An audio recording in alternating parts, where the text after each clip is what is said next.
begins in 3, 2, 1. Fight.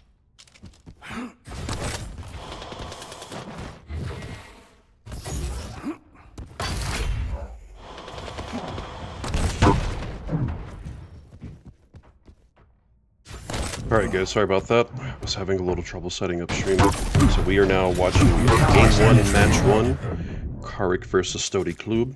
I did not get to see the map pick and bans, but we have Karwick on Ranger and Estoty on Clutch.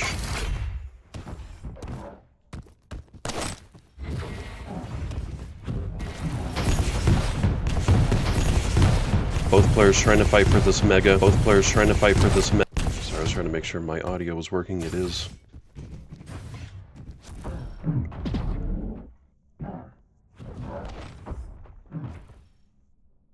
And with Klyb being the... Here, I should be on him, shouldn't I? With Klyb being the heavy and the clutch right now, is going to have a lot of speed. It's going to be able to get around this map a lot quicker than the Ranger, even though the Ranger has an orb. Could see a couple tricks with that orb, but as of right now, Klyb is in a decent position with this character. Impressive. In the air.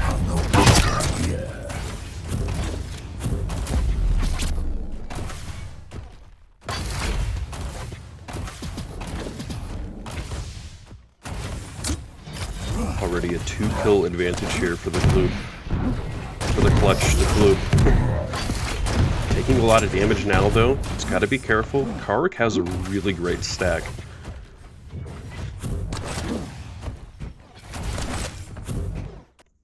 Klyb's kind of on the run. He doesn't... Oh, he wants the engagement. And of course, with that kind of leapfrog jump, he can get out of a sticky situation really quickly. The Ranger can't necessarily lock him down. He's even going to use the shield ability just to make sure he can grab Mega. Karwick has taken heavy though.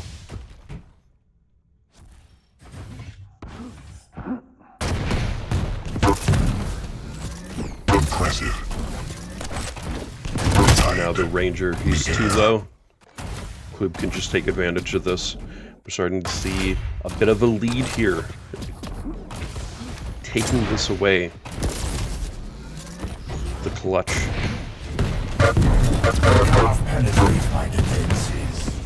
Master. Grells. Impressive. Since Ranger got pushed back into the Exile pad, he's just gonna go right back up for the Klyb to rel him again.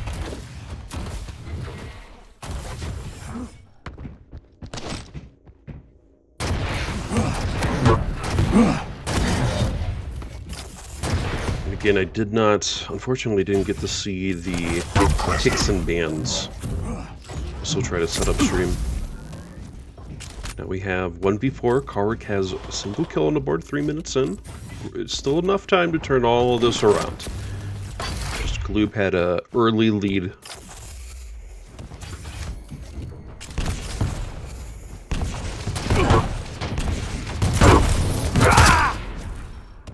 Karwick just barely scraping by here, but he's low. The Klyb can chase him down at any moment to try and take a kill. Just barely survives, but the second row will take him out. 5-2.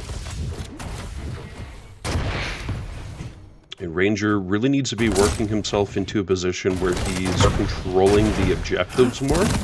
Not really sure how he's going to be able to do this as a Ranger against this clutch right now. I say that the clutch is pretty low. Just needs a single rel, and there we go. He gets it. Nice job, Karwick. 3-5. I think he heard the Exile pad and thought maybe it was that one. But no, it was the one on the other side. Impressive. Tank. Karwick taking Mega, putting his stack in a great position for an engagement right now. We're using the ability to try and survive this, but just not enough. And, you know, all of a sudden, it's looking really good for Karwick. He's got a couple kills in quick succession. And now we have a tie game on our hands, going in just to the halfway point even. 5-5. Fibers, the Stones like to say.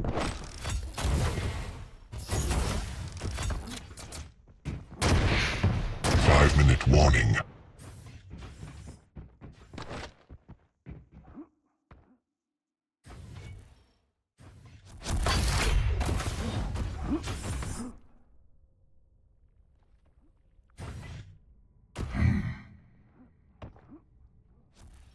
Both players playing pretty passively right now, not looking for an engagement it seems. Just trying to eyeball Mega Heavy, play around that.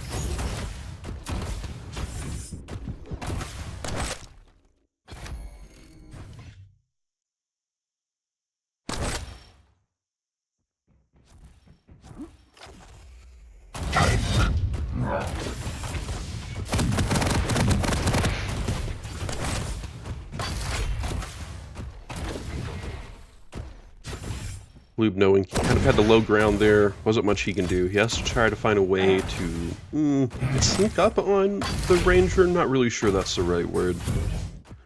He's got to find a way to encroach without giving it away, though. And Heavy's about to be up. Both players really wanting to play for the shield coming out from Clutch. Oh, he's flying! We got a flying robot on our hands. Klyb's really low here. He's got to be careful. Getting this Mega would be huge, but a lot easier said than done. Oh, Karwick rocket jumping over to take the Mega from him. Estoty just barely getting out of this. I should say Klyb because the tournament's Estoty, shouldn't I?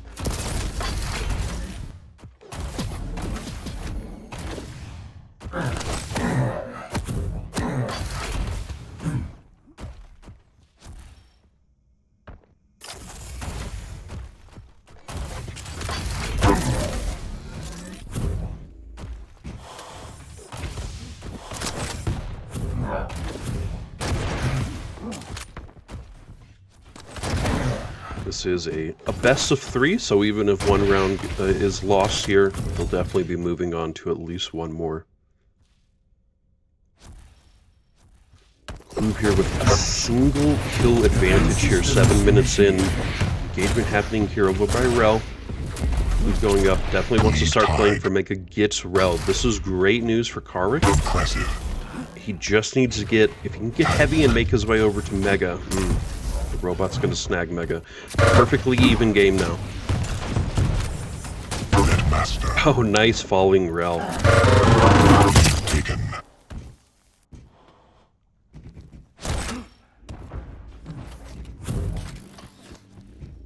No longer a tie. We got 2 minutes left.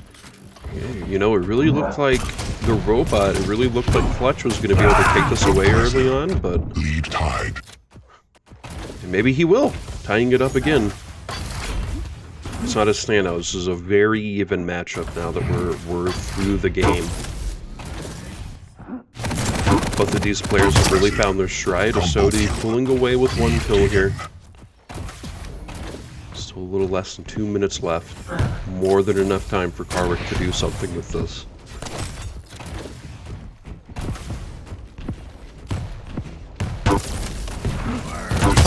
He really thought he was over by Exile pad. I'm pretty sure the Clutch shot there, so he should have known that he was kind of off to his right. Oh my gosh, great rockets. And takes him off with the Rel. The Mega was meaningless for the Ranger. Killing spree. That's unfortunate. Oh, whoops. Okay, well, I guess we're done. Alright, we got 1 point.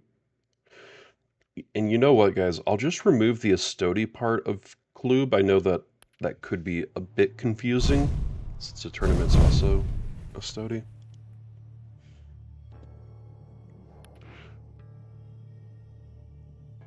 Alright, and there's no spectator link. I was thinking maybe I could pop over real quick.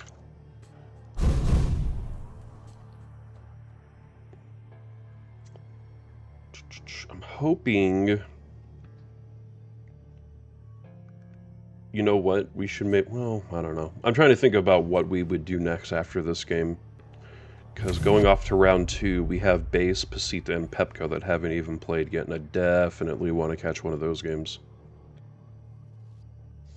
Oh, what is this? Okay, so looks like our second map is Awoken, Karwick on Doomslayer, Klyb on the Anarki. Pretty common picks. The Doom definitely going to be able to jump around, and you know, when you're looking at the loading screen here, they can easily jump from Mega over to the Rel area to try and get back over there. I guess that's the Tri-Bolt platform technically. But the Anarki, you know, he can swift swivel. Well, it's a hoverboard, but it can be a swivel board right now. I just noticed that the hoverboard had skateboard wheels on it, but they were too high. There's no way you could actually ride it. Is that just an aesthetics thing for the board?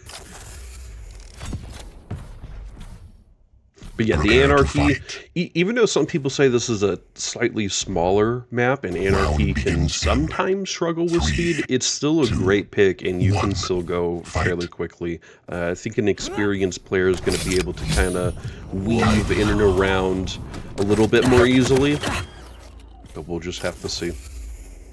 And for the time being, we will stay on Klyb since he won last round. Last game,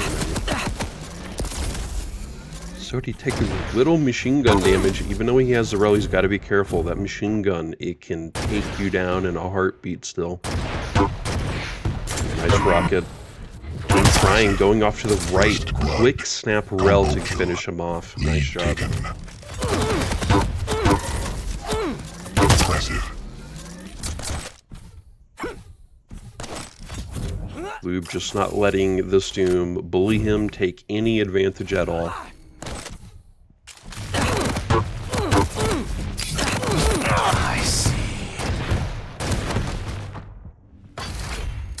Karwick finally taking a kill. One of the things about the Anarki, right, is he doesn't have to play around the Mega as much. It's not as important for him since he has the ability that he can pop, you know, essentially every minute now, right?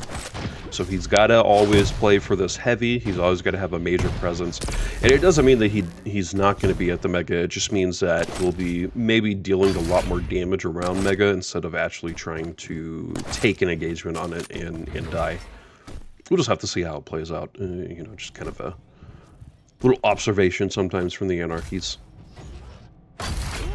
Yeah, I say that. He does pick up the Mega here. Heavy's about to be up. Both players definitely want to hit this. Klyb dropping down, taking a lot of LG damage. Karwick's low too, though. Pretty much no armor. And with 81 health, even a single rel could take him out right now. Ooh, Estoty's taking a lot of damage. He was screaming there, but he ends up getting the kill nonetheless. Just a little rel through those pillars. But this is the unfortunate part, is after the engagements you're so low, Klyb takes it away still, though. A lot of people are like, after you get a kill, it's like, oh yeah, finally, I got the kill, got a score on the board. But you immediately have to start looking for health and armor. You're in a way, that's when you're most vulnerable, is immediately after those engagements, because that enemy player is going to spawn with a pretty decent stack. It's really not making a difference though for Klyb. He's showing a lot of map control here. Stopwatch. Juice it up, baby. I think he got the Mega there. I actually couldn't tell. He used ability like at the exact same time.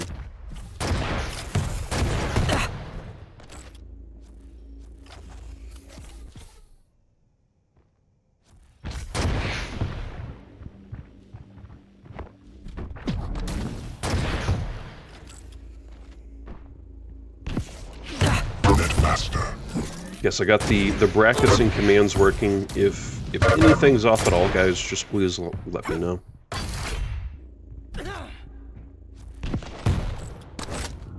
And real quick, guys, I'm trying something new on my personal channel, so anytime I do something there, I always try and bring it over to Church of Quake. I'm trying to have as few ads as possible during games, during engagement. So I'm running 3 minutes of ads every hour so that there's no pre-roll ads when people click on the stream. Just going to test it out today. If y'all don't like that at all, please let me know. Killing spree. Tank. And Klyb here, I mean, 4 minutes in, very dominant 6-kill lead. At first, I kind of thought maybe the Doom would be an even matchup, right? Because the double jump, he can really get through places that a lot of champions can't. But it's really not making the difference I thought it would be for Karwick. Oh my gosh! And it's not, you know, again, he's using the Mega, he's using the ability during engagement to buy himself more, and he was still able to snatch the Mega up as well. He can just take a lot more damage than a typical Doom. So many more ways to heal, so many more ways to just take a little extra damage. Excuse me.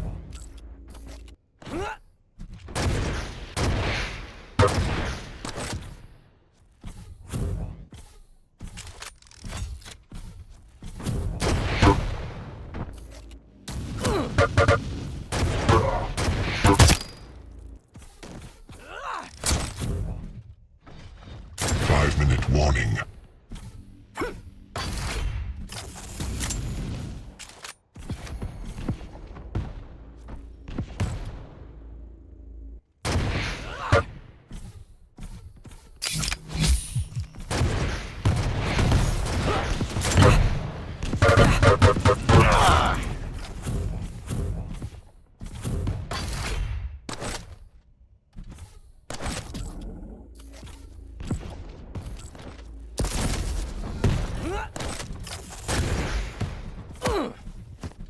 Master.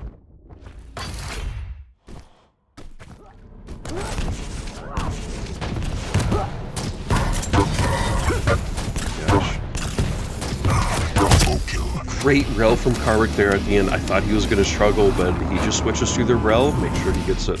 And also using ability immediately after, just guaranteeing himself to get the Mega.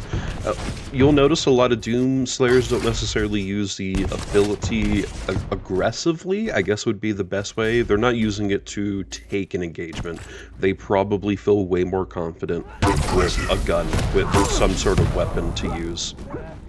So you will see them a lot of times just use that ability for movement, just to get around the map. Tank. And that's, it is really good. I notice a lot of people tend to have the mindset of like, I'm just going to use an ability for aggressive purposes. It's definitely situational, but don't be afraid to use your ability defensively, especially if that means you're gonna live. You know, just always keep that in mind. Not everything has to be used just for an engagement. You can use abilities in many different ways to try and secure an advantage. That's not just getting a kill.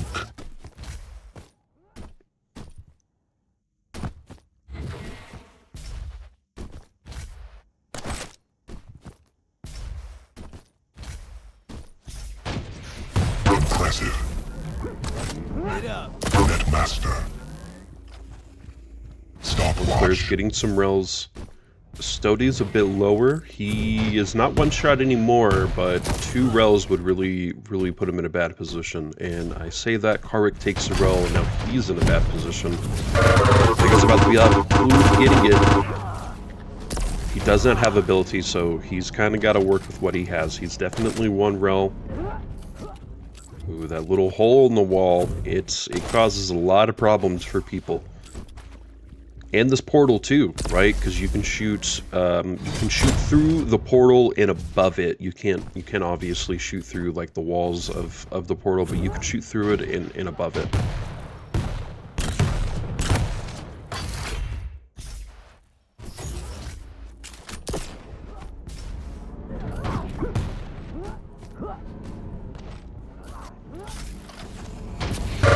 Definitely hearing this hoverboard hum. He knows where the Anarki is. Great rel.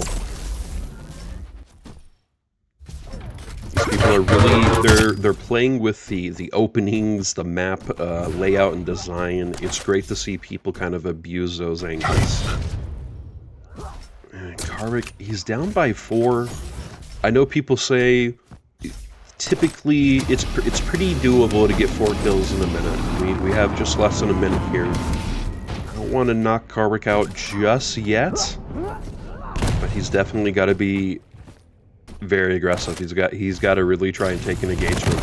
He knows that he's around here. 1 minute warning. Karwick's played well. It's not like this has been a standout game, so to speak, for Klyb.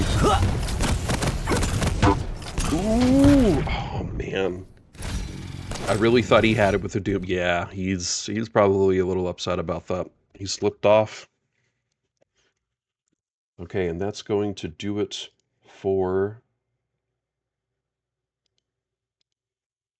Game 1.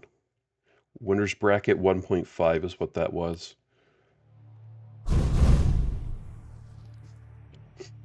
Okay, this is the... Oh my gosh, here, let me turn that light off, guys. Sorry, the night light, man. Can't do it.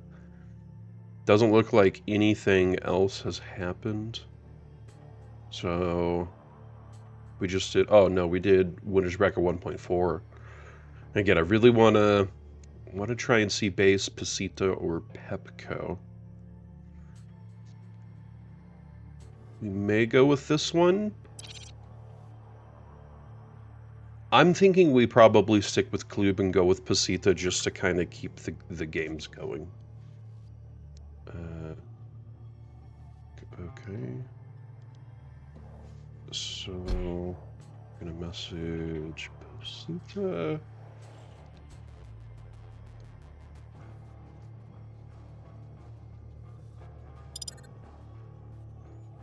You are under ignore restrictions. Well, that's very fun, PASITA. Thank you.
Why though? I have no idea. Last week was my first interaction with PASITA for Estoty.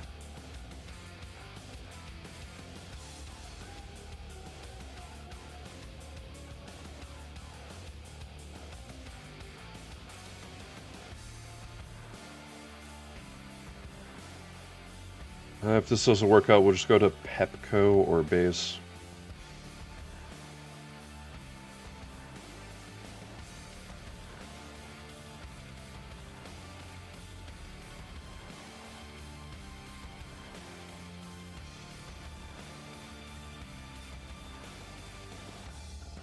PepCo would be good? Alright. I'll message PepCo. It just means that we would be waiting. Whoops. It just means that we may be waiting.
Zadarov, yeah, I don't know what that means.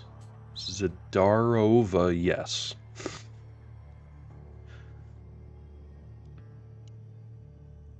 Oh, as hello. Well, thank you very much. You learn something new every day. Okay, if this is the case, just real quick, we'll go to full screen, toggle nightlight. We would be doing, whoever wins 1.5 will be going to PepCo. Since, of course, this was just 2 games, the Karwick versus Estoty, it may be a couple minutes before we can get into the PepCo match.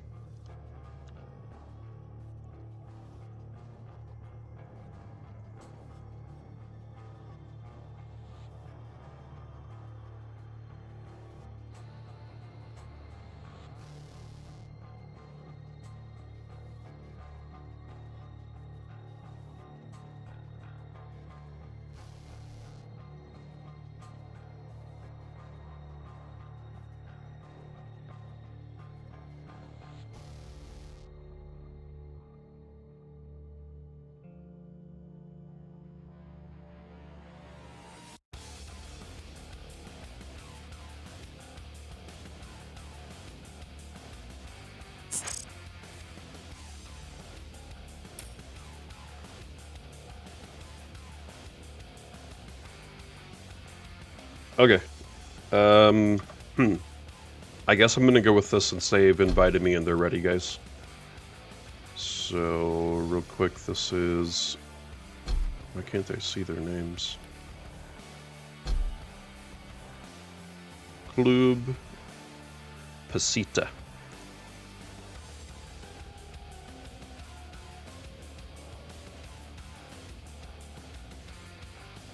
I'm sure we'll see PepCo in the future, guys. I just want to make sure that we are playing games as much as possible, or seeing games played as much as possible.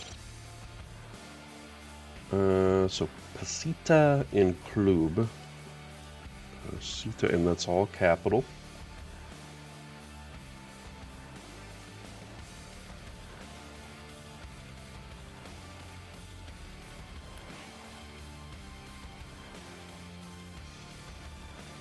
Hopefully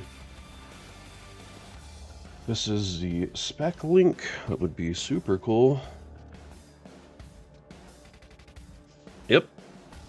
Okay, just real quick, we have Klyb picking Ruins of Sarnath, PASITA picking Exile, and Klyb picking Awoken. So we're now on Ruins. We have the Slash Band Clutch being picked again, although this is on PASITA side and not Klyb side. That'll be interesting to see. Klyb picking a Visor instead here. Right now we're off to Exile. This will be our second map here. One moment, I'll magnify just a little bit. That's not what I meant. There we go, F11.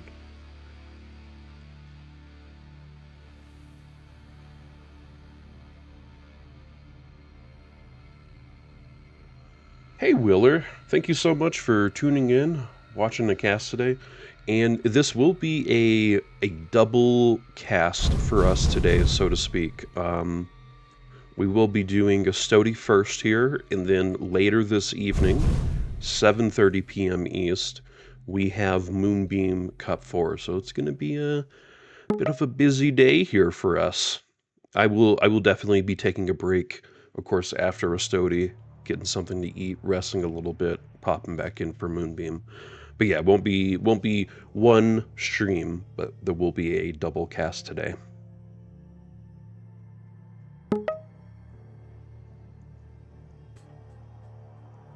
Get our EU fix. Estoty is not always EU, but pretty much our EU duel fix, and then we'll have our evening NA duel. This will be our first time doing the Moonbeam on a Friday in an evening. It'll be interesting. I'm very curious to see who signs up, who shows up.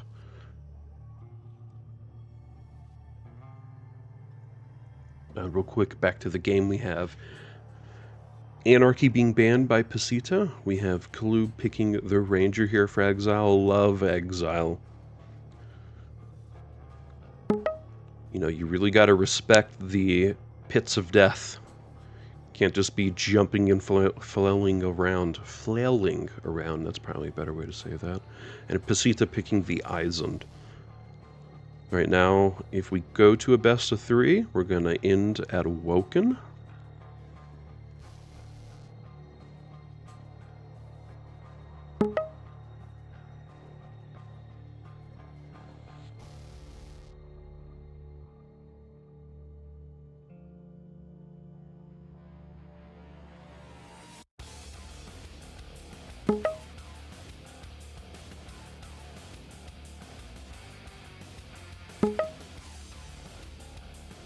Okay, we now have our picks and bans. We have Nyx and Athena here for the Awoken. Go ahead and bring that over here. Oh, they already did it. See, they're super nice. Alright, is my scoreboard correct for y'all? Yep, PASITA on left, Klyb on right. And this will be interesting matchup. We got the clutch, got the big old robot. Heavy robot here on PASITA versus Klyb's Visor.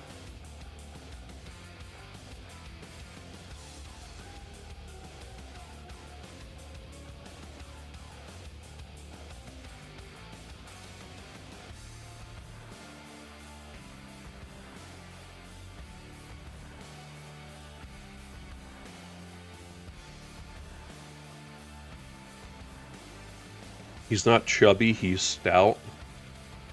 Okay. What does stout mean?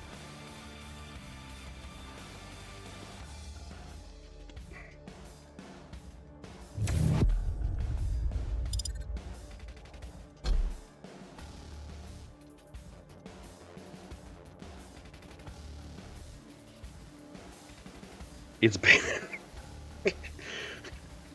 You could have said anything. You didn't have to agree.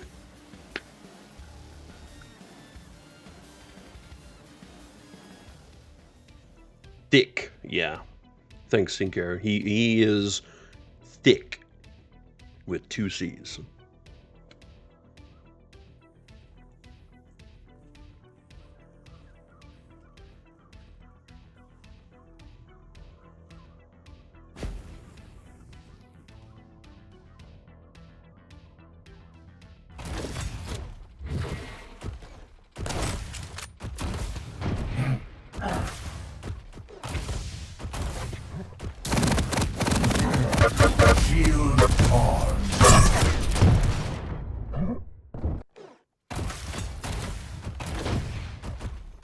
We had some great games on this map last night.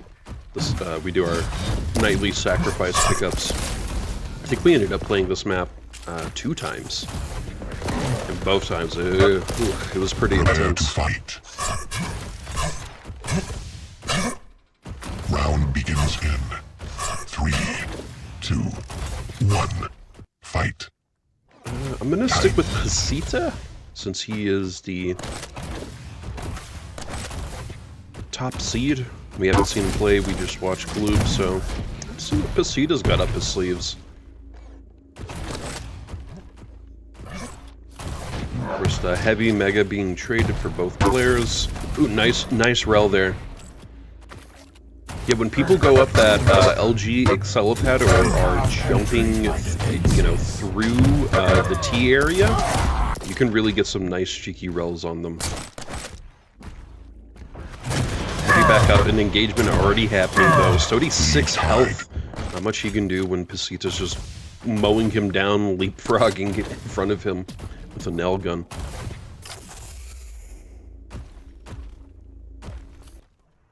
And it is a tie game, 1-1 a minute in. Oof.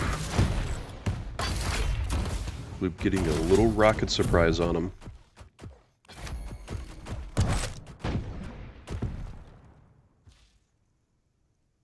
He knows he's down at heavy, at least he should have been hearing that. Heavy taken, but Mega will be up. Ooh, that's not good. It's Gonna add a lot of seconds of picking this up, but Klyb's not going to try and engage on that.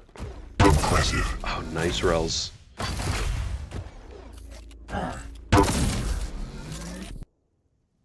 Clutch is really taking down this Visor. Oh no! Klyb unfortunately walking right into this. What rockets, man. Klyb just walking right into the T area, thinking that PASITA had dropped down. He takes advantage of that, and of course the respawn, he just goombas him with the rockets. Oof. This is already looking slightly difficult for Klyb, but the 3-kill lead 2 minutes in. Killing spree. And the clutch, he's gonna have, because of how this map is set up, he's going to be able to jump through that top area in mid quite easily, right? And he's just playing around this, what we call T area, because of that T pillar in that base there. So anything above that's just kind of the T area. But with that one area, he can almost lock down the entire map. And get so much information from hearing the Visor moving around.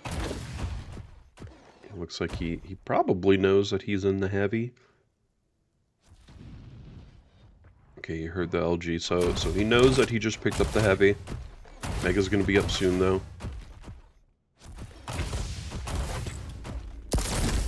Oh, interesting. So Klyb, few things. He was probably one, messing up the timing, or he knew that, you know, maybe he should take a little damage and go take it to maximize it.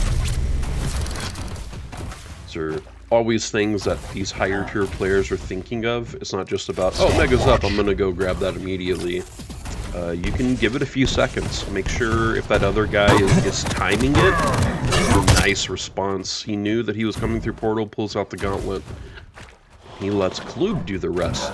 Walk right into a spinning blade. But yeah, just because an item has spawned, you don't have to pick it up immediately. You can let it sit for a little bit.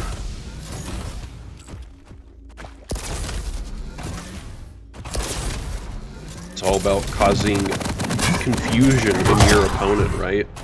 You want your opponent to be uncertain about what's going on around the map. Sometimes that can be these small little mind games. Klyb using that ability just to make sure, and it's already GG. Wow.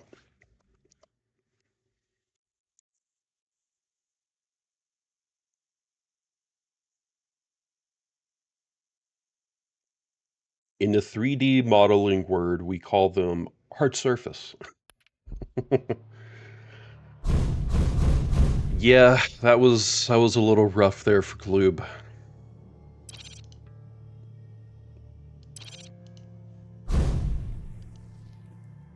Hopefully I can get us into a bit more of an even matchup. Since Klyb won the last one, I kind of thought maybe this would be a bit more even, but I understand PASITA's a really good player. I don't know what they're saying.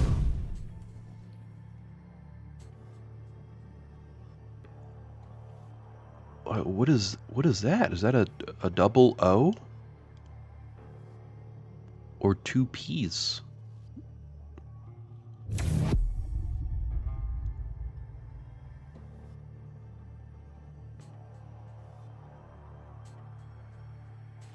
I assume they're just telling each other, hey, great game. Good luck next round. No, you're absolutely right. I don't think Klyb had a chance there at all. The clutch just had great map control. And you know, Klyb, I mean, quite literally, he walked into traps. He walked into areas that PASITA, he already knew that Klyb was going to walk into an area, so he was just going to abuse that. Hopefully we see a bit more of an even matchup here. We have PASITA on the Eisen, Klyb on the Ranger, on Exile. Great map. One of the best maps, in my opinion. I love this map. And I love the pit of deaths, right? You gotta really respect them. Round begins in. Oh, I thought he wasn't gonna die. 3, Slightly delayed there. 1. Fight. Aus dem Weg! Time. And PASITA with the Eisen. He's going to be able to throw this turret around. It'll give him a little extra vision, a little more intel, a little more data. But PASITA, oh my gosh, getting taken down by the heavy machine gun. Whoopsie daisy, I should be on Klyb, follow killer. Oh my gosh. You'll love to see it. Klyb doing the normal strategy here. You throw the orb, shoot a rocket, or shoot a rocket, throw an orb, and then when you're done, you use ability again, and you're maximizing that damage. You get a lot of damage in quick succession as a ranger when using that ability rocket combo. And already a huge difference, right? We're a minute in, Klyb has a 2-kill lead. Really low right now, though. He kind of gave PASITA that. He should have been eyeballing that area a bit more.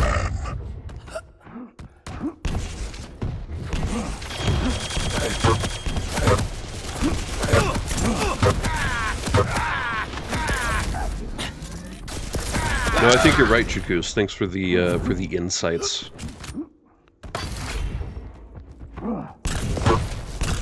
Tide.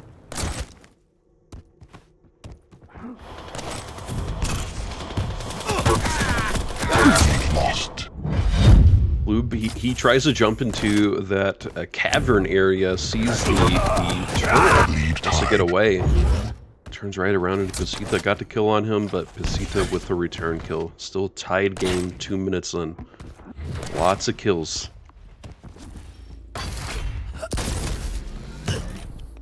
Surprised both of those shots missed. Again, PASITA throwing that turret down. This time on an objective. Stopwatch. Handyman. Really wants this heavy. Oh my gosh. Tank. It's a nice try from Klyb, but he's just getting a bit bullied now by PASITA. You know, a big difference now, a couple patches ago with the Eisen, is that he now regains a bit of armor. In a similar way to how BJ is regaining health, he's going to get a little armor. So Eisen in a bit of a better position. These last few patches, anyway. Oh, and he hit him with it too. It does. I don't know what the exact contact damage is for the turret, but it does do damage if it hits you. It's definitely like it always surprises me when someone throws a whole turret at me. It's like, really, man? You're gonna throw a drone at me? Klyb just 2 kills away, 3 minutes in. This is very doable. Just gotta keep composure, keep calm, try and play for these objectives a little better.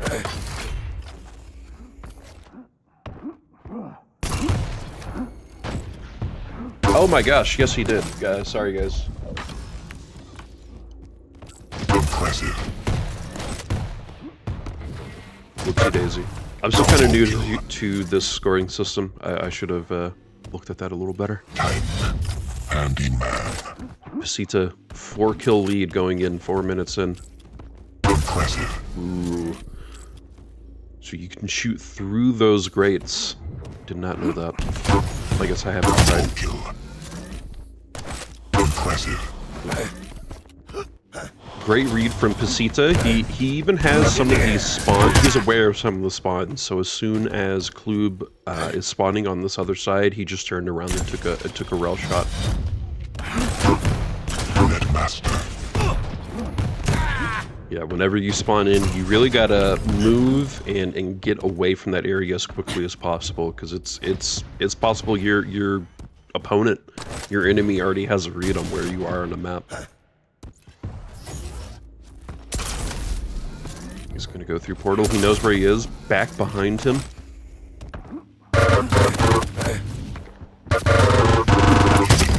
Oh man, the ranger doesn't fly.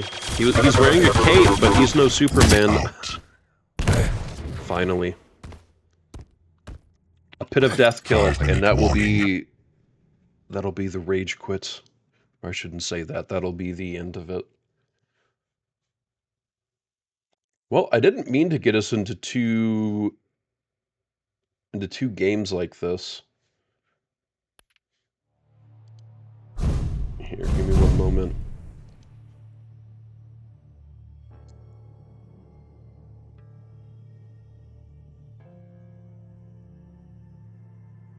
That is the end for this. So PepCo and Eroy, I think, are already in. I'm wondering if... Here, let me check Base's stream. Is he already in game? It doesn't look like it.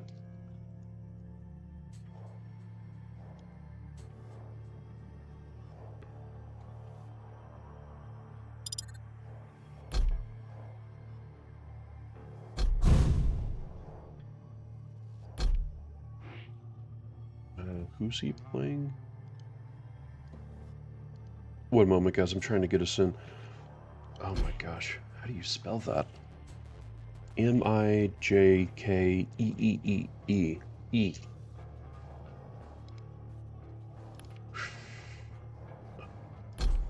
In queue, no.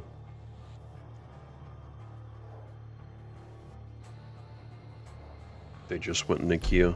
That's very unfortunate. Well, we may be on a bit of a wait.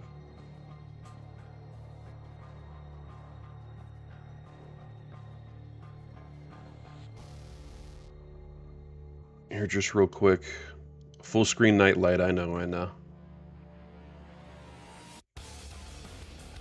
So we have a couple people that have dropped down just because of how many people there are in the tournament.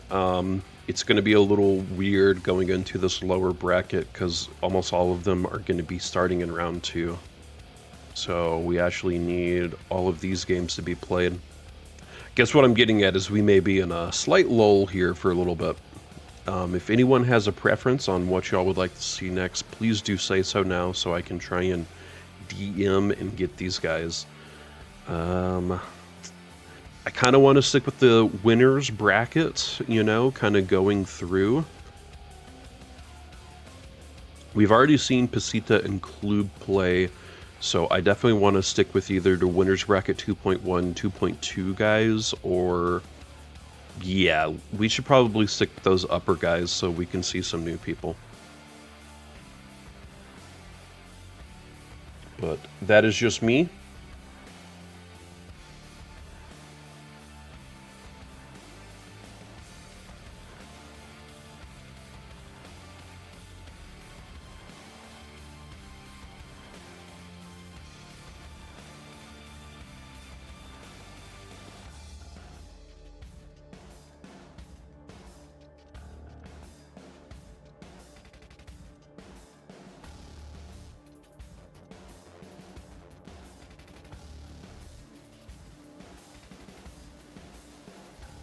You want Rel to do lower damage? Oh my, hey, he said it, guys, not me. Whoa.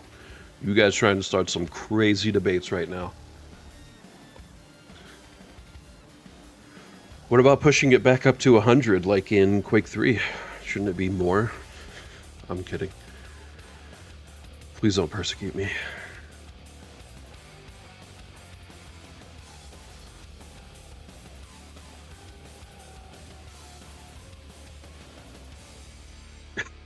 I'm kidding, I'm kidding.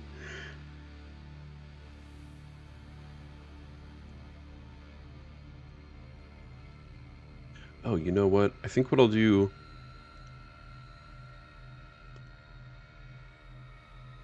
I'm going to hop into Quake Champions VC. That way if other casters want to join in, they can. I'm trying not to abuse the caster's role in Church of Quake. Oh, you know what, guys? Since we do have this little lull, I'm going to go feed my fish real quick. And in fact, you know what? I'm going to run the ads now. That way they won't be popping up during our next game. And again, I'm trying something new so that there's no pre-roll ads when people join. So I'm trying to do the 3-minute ads now. And then that way there's no how do I explain this? There's no pre-roll ads when people click on the tournament. Alright, I'll be right back though.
Okay, I'm back.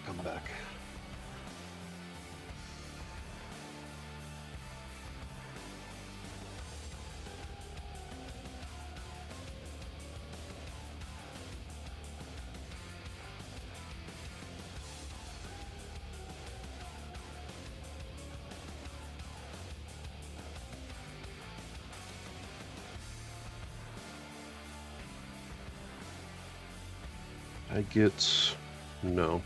I'm gonna see if maybe I can catch like a game 2 of some of these people. So I'll DM PepCo.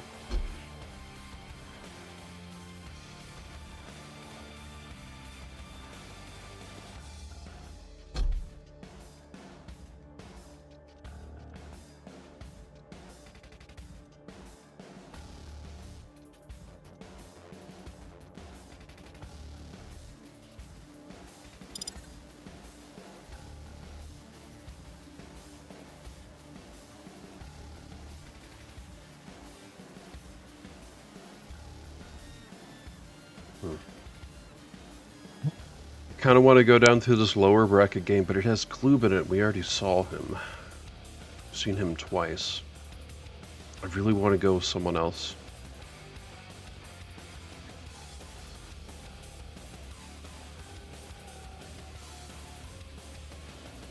I'm trying, guys. I'm trying to get us somewhere.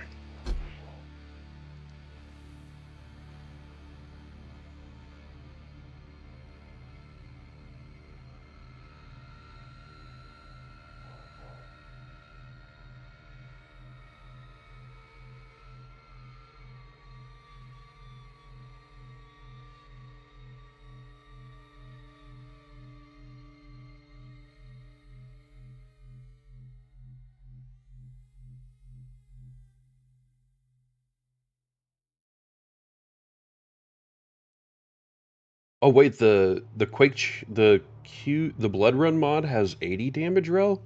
That's pretty crazy. So what are people in the Quake 3 community over the 100 damage rel? I guess I thought that Quake 3. Oh, sweet. We got invited somewhere. Who is this? We have PASITA. Okay. Well, it's whatever. We're going back with PASITA, guys. Real quick. So this would be... It'd be PASITA versus whoever wins PepCo versus Eroy.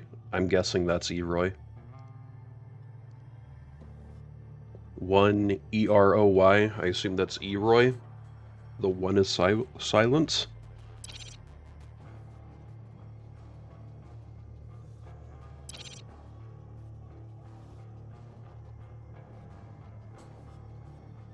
Sweet. We got our prize pull for Moonbeam. Awesome, awesome.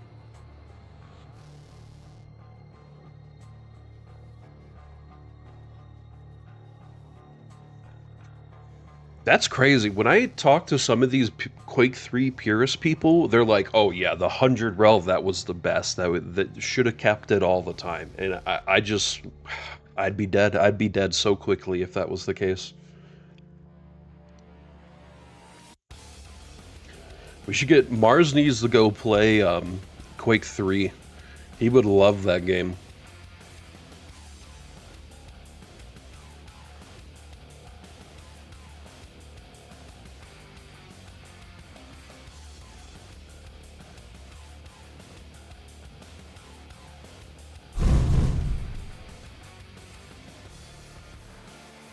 I see, I see. Well, the good thing about that, I would assume the Blood Run mod, they can change the damage whenever, so even if they, you know, didn't like it for a period of time, they could always just modify that.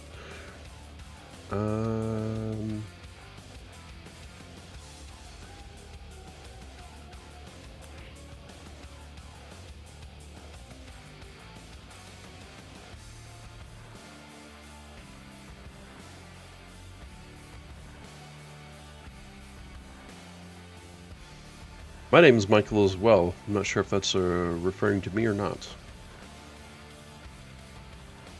I'm not sure if they're about to do a fun round or if they're waiting. Don't know what's going on. I just wanted to get into a game as quickly as possible.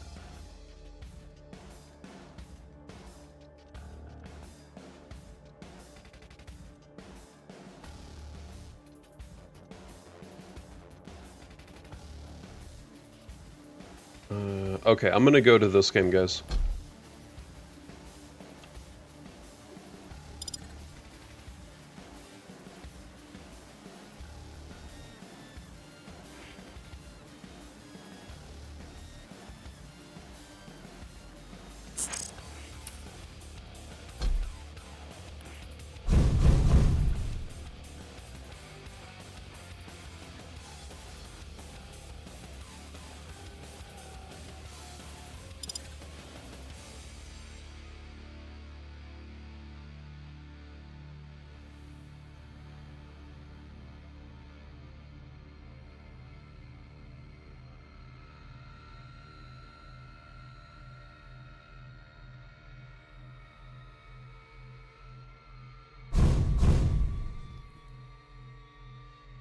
All right.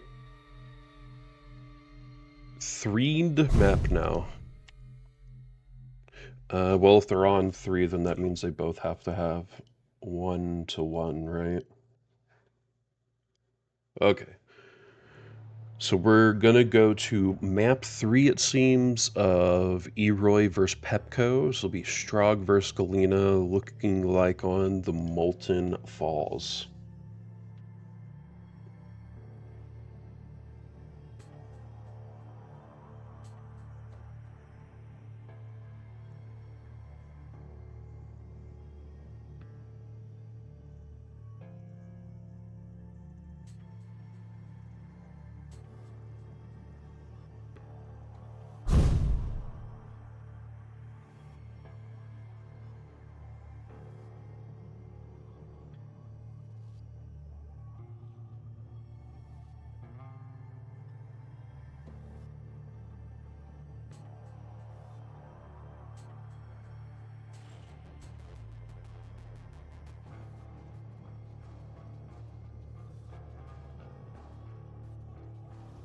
I have no idea what these guys are saying.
to fight. Round begins in 3, 2, 1. PASITA, thank you so much for the follow. I will get to those here in a moment. I'm going to stick with PepCo. So, oh, okay, so I think PepCo switched to the Galena? No, the Galena Eisen. And he excels right into the enemy here. Eroy taking him out for first blood. I don't know. I kind of like the Strogg and Peak here. I think he may have a bit of a better time here, especially with the drone and also with the passive.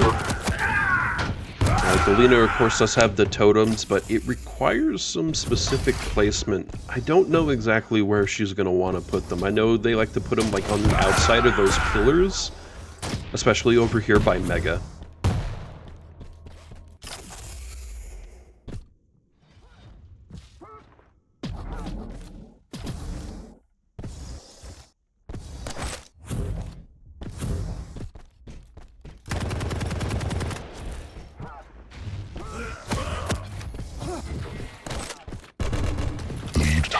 Oh no, Eroy just shooting that tri-bolt a little too early. PepCo getting that rel kill.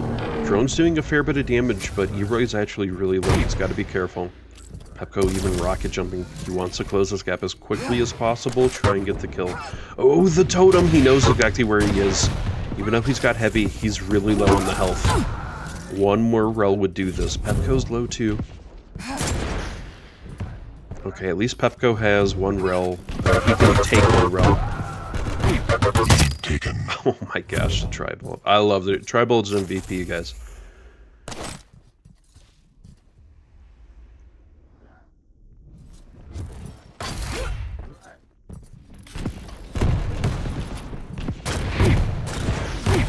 Lead tied. Time. Nicely tied game, 2 minutes in. Eroy on totem duty, as we like to call it. You can't just let them stack up, so to speak, right?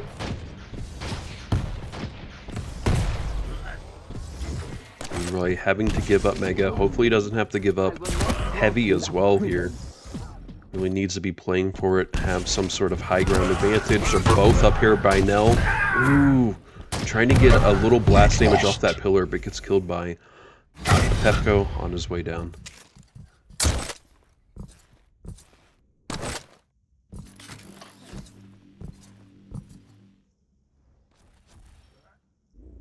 And PepCo was just trying to get a little read on the situation. Takes a little damage, then he's going to mosey on and take that Mega. Heavy will be up soon, both of them probably playing for this. Ooh, that totem. Totem didn't really give the satisfaction that PepCo needed. The stack. Eroy, very low though. PepCo knows this. Oh my gosh. The thing is that PepCo didn't have a lot of arsenal. We kind of see this a lot where people will get super aggressive as soon as they spawn in, because they know that that other person is low. The thing is, though, they can still have a really nice stack, a really nice arsenal at play. So you got to be careful doing... I'm sure there's a more Quake-centric term, but we call it, you know, the Zerg rush, right? Impressive. Combo kill. Tank.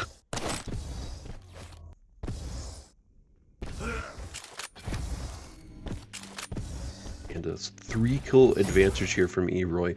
Not familiar with Eroy. I don't think Eroy was in the last Estoty. Of course, last week was the first one that I casted for. I do try and keep up with the Estoties, but it's a little different when you're here casting.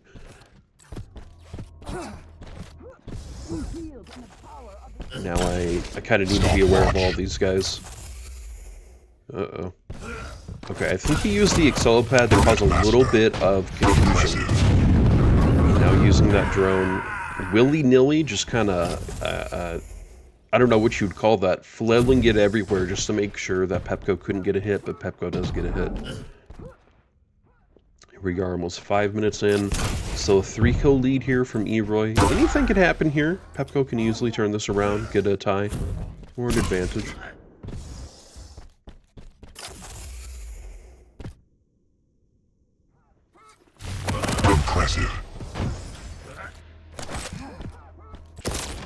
5-minute warning.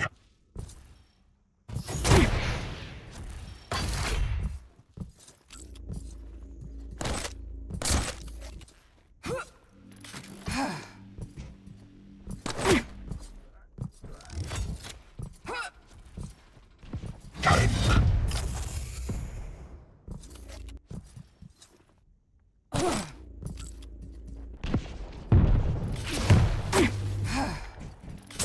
Mega's gonna be up soon. PepCo's gotta be careful. He has the low ground here. Is gonna get Mega. Drone's up.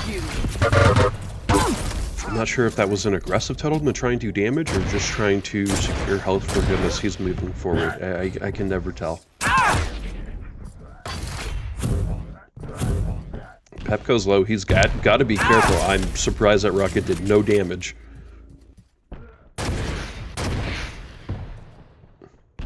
Roy, he has heavy. He has a really great stack. He doesn't really need to do anything but just try and pester PepCo here. PepCo finally getting a totem down, but one hit again. Oh my gosh, PepCo getting through? Wow. That really felt like that should have been an easy getaway kill for Eroy, but I guess he was technically on low ground. He was shooting up. Were some difficulties there, I guess, for him in the end. He's up. Okay. Eroy was, you know, slightly inching himself to that side. Just made him a sitting duck there. Here we go. Eroy trying to again rush immediately after spawn. PepCo actually has a really decent stack here. I think he should have taken a more passive approach, got some of that arsenal up, and then gone in for the attack. But it's whatever.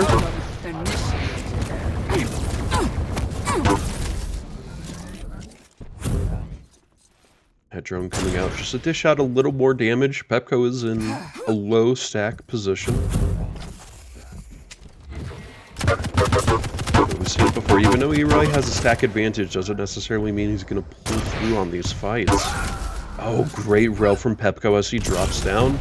Could have been another one, but Eroy's snagging Mega and gets the cheeky rel kill when PepCo turns around. Completely even game. 7 minutes in. 7 kills at 7 minutes in for each player. What does it mean, guys? What do the numbers mean? Stopwatch.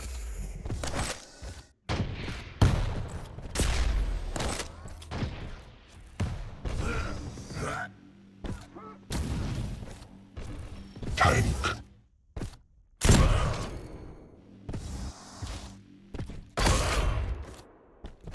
Okay, he did a little damage to himself. We've seen this before. You know, green armor. It's still something that an enemy player could pick up that could give him a slight advantage, so he just gives himself a little damage, takes it himself. Perfectly fine, perfectly reasonable. Again, 2 minutes left. Even game. Past minute, they've kind of been playing cat and mouse, not really trying to fully commit. But Eroy inching through with those rels, finally gets a kill in the lead. Oh, and this could be another 1-2 lead here for Eroy. Still time for PepCo to tie this up, throw us into overtime, even take a lead. I stand by the metric that 4 kills a minute is pretty doable.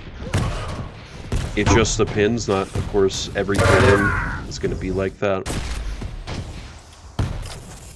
But mathematically, it's pretty doable to get 4 kills in a minute. 1 minute warning.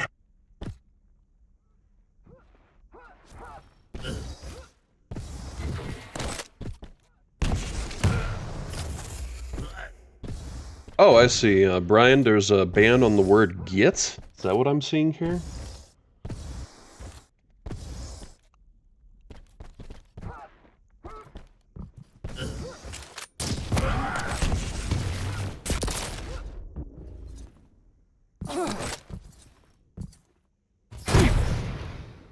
Nice shot, PepCo.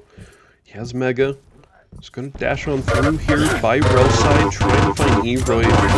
Doing a lot of LG damage to him. Eroy just not able to do anything there. A perfectly tied game, 10 seconds left. Could easily be our first game in overtime. PepCo has to get a rel right now. Oh no! Death. Oh! Lead taken. It goes into overtime, but he literally dies the first second of overtime. Wow. It's still overtime. What a crazy game. Is that a chicken or a rooster in the middle of PepCo's map? Whose team is, or whose country is that?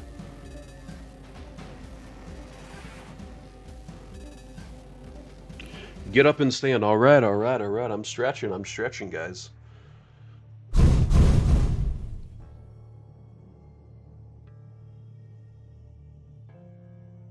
So if here I can.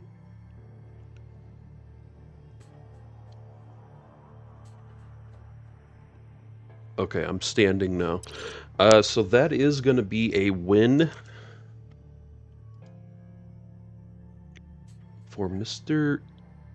No, it was PepCo, right? Oh my gosh, who won there, guys? I completely spaced out there at the end.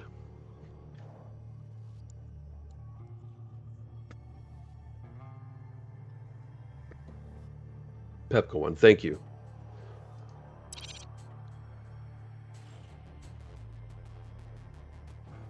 All right, real quick. Who's our potential? Ooh, base and purple fish. I really want base and purple fish. Is base?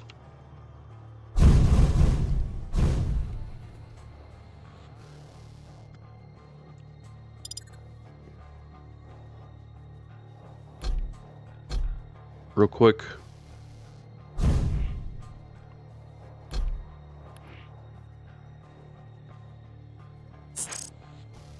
Awesome.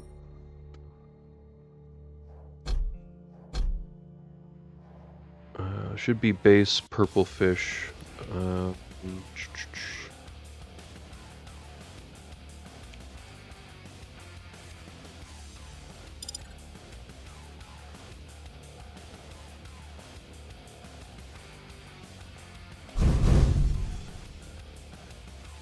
Awesome. I think they just started, guys. Okay, give me one moment. I'm switching the scoreboard now.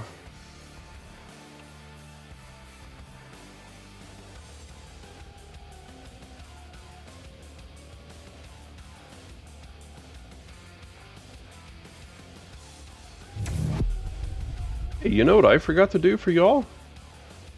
I forgot to do y'all's predictions. Okay.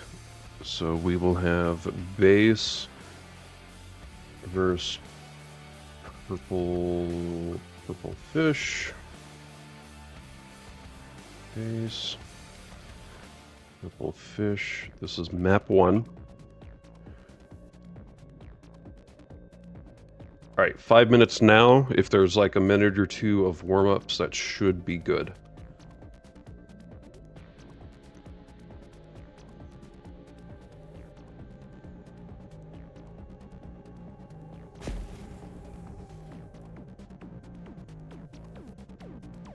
Prepare to fight. I have to do push-ups now? What? That's what I was agreeing to? 3, 2, 1. Fight. All right, guys, you got your predictions. Pick. I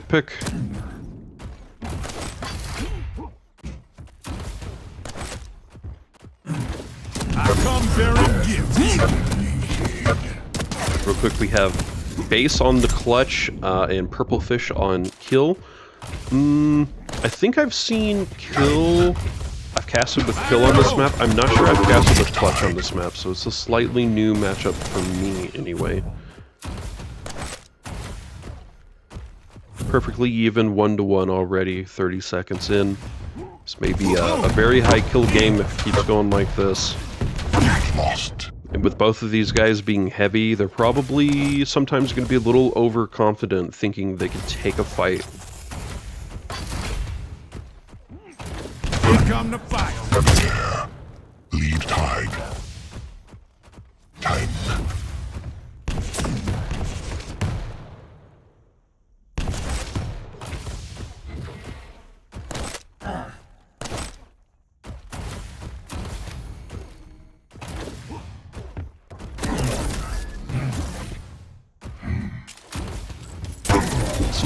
They both get the rel. Bud's going to use his ability just to make sure he can take more damage, and it pays off getting himself a rel in the end there. And puts base in the lead. Ooh. Could have been a nice cheeky kill for base, but purple gonna come through nonetheless. 3-3. We're not even 2 minutes in.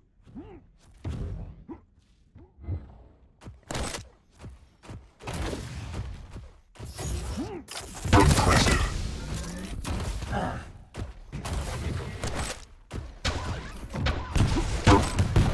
But takes it a direct rel. He doesn't even see it. He just shoots over the lip, and it hits him.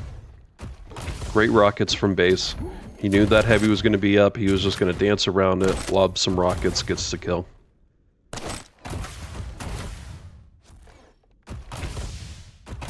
And while I know that Keel can, you know, use the grenade, so to speak, to give himself momentum, I'm not sure it's going to be able to give him that to take out the clutch. So I am a little worried about the kill pick here, compared to the clutch anyway. Seems like it may be a bit of a struggle for him. We'll just have to see how this plays out. Again, very high kill game. 3 minutes in, we already got 5 kills for base, 2 kill lead for him.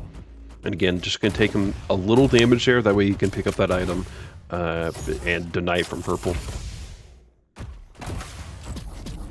He's actually just crouching up there by the portal. I don't think that base was able to get a read or see that at all.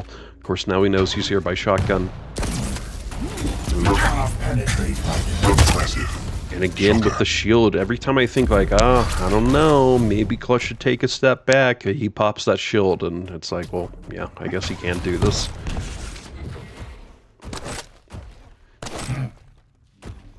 And base just able to have a lot of great map control. He's kind of always trying to put himself a level above, right, where purple is. Uh-oh, he's getting pelted by the heavy machine gun.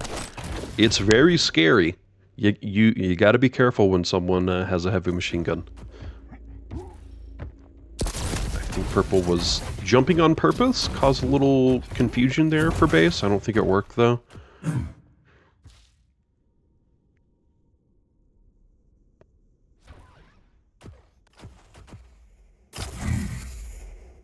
He'll need smaller map, tighter hallways, etc. Yeah. That's what I was thinking. This doesn't feel like a map where Keel's going to be able to take an advantage, especially over a base clutch.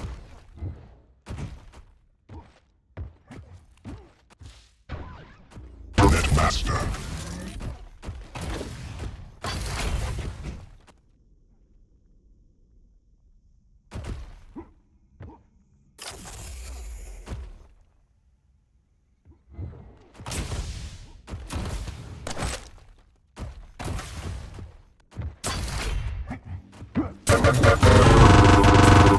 He's going to use the ability just to make sure.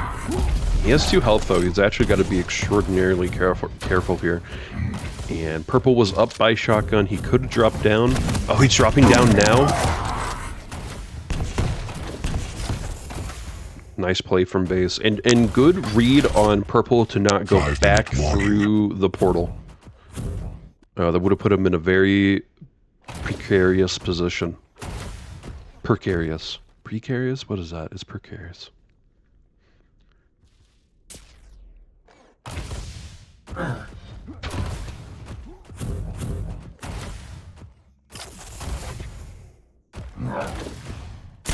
they're going to run right into each other, and purple with the grenade launcher. You gotta be careful about those things. When they lob it, it does a lot of damage. As a Skullbearer main myself, I actually really do not like going up against kill players, because if the grenade launcher hits you while charging, it almost always ends your charge. A well-placed grenade launch will knock you back, and that knockback will end the charge instantly. Sorry, getting back to the game here. Base with a 3-kill lead here, 6 minutes in. And purple, I mean, he's trying. Still plenty of time for him to tie this up. Further we go into more kills base gets, so that's going to be a difficult difficult question to answer, though, for Purple. How does he manage to do it, though?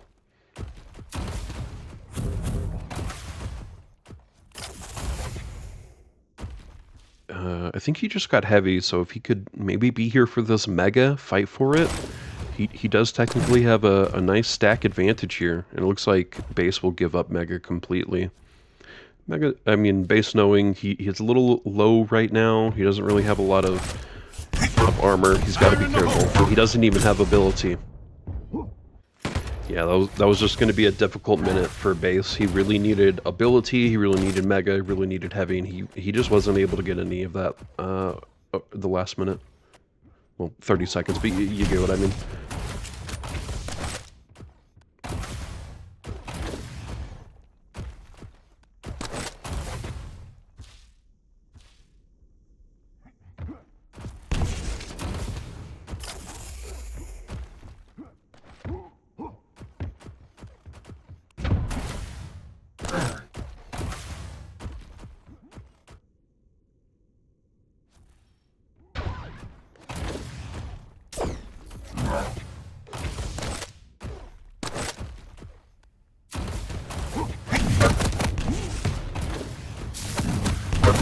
Oh, that was a nice shot.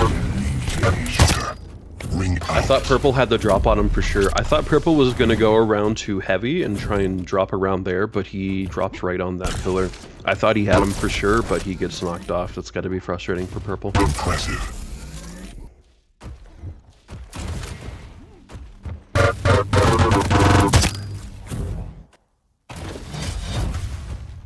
And Fish calling it now.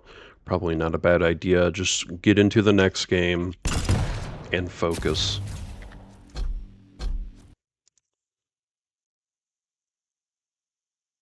Base 1, Purple 0. Let's get you those points, guys. I forgot all about these predictions today.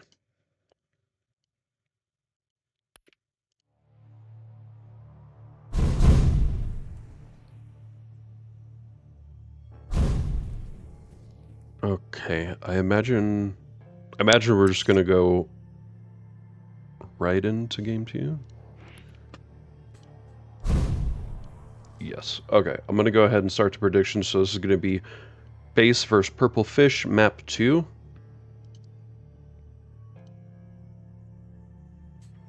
It's gonna be base's Strogg and Peaker versus Purple Fish's Slash.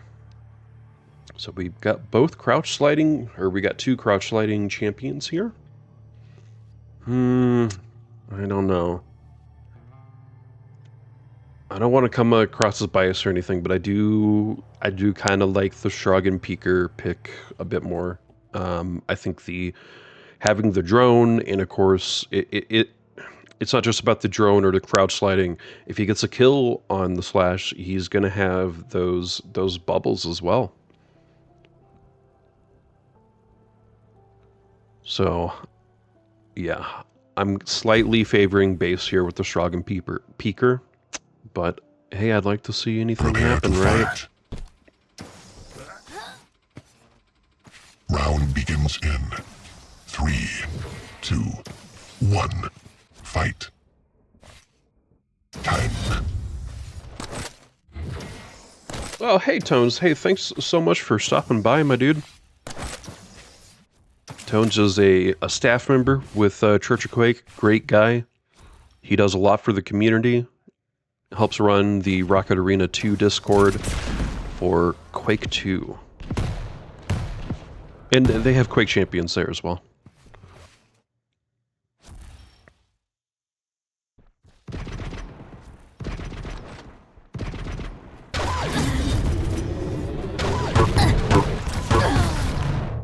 And Purple Fish getting the kill. Go ahead and switch to her. I should have been on base that whole time.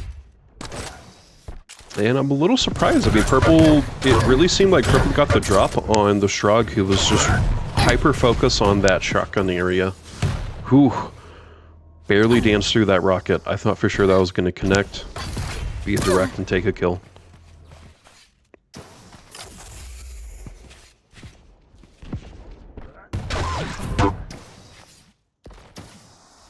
Yeah, Tones, I know you're a busy dude. You stop by whenever you want. I told some people that they could stop by today since it's a double cast, a lot going on. I know y'all wanna hear other people and other people's analysis of these games. Oh, great rel from Purple Fish. He was spitting so quickly I could barely even see what was going on. That was a nice rel. Stopwatch. And if you kill someone over by that heavy, there's an extremely good chance that they spawn on the other side of that portal, if you see what I mean. And I'll eat my words, guys. I'm very surprised that the Slash is able to do this. I mean, my assumption was with the drone, with the orbs dropping for Slash when she dies, that this would help base on the Strogg and Peaker. Okay, we are finally seeing a kill for the first time. Could have just been base feeling like he was out of position, couldn't take these fights in the way he wanted to, so we'll see. But yeah, I was slightly favoring the Strogg and Peaker. I like to see those upsets. I like to be wrong, so we have an interesting game.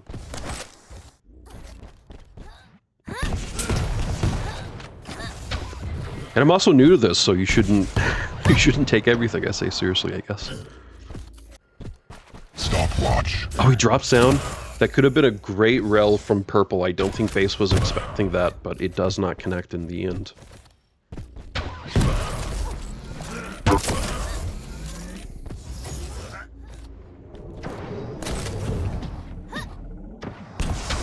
Airborne.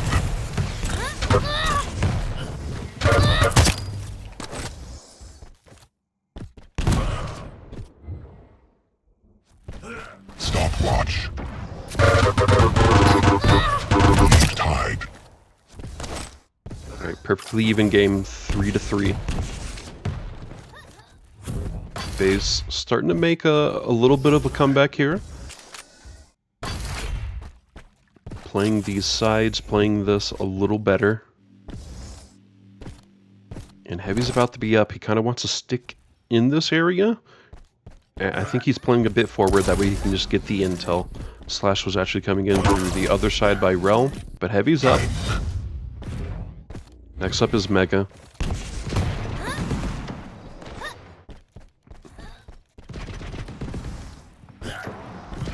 Oh, Mega's up. Okay, base finally taking this. 4 minutes in, still an even game. Ooh. Purple Fish using ability. But base not going to follow that at all. Nice rel.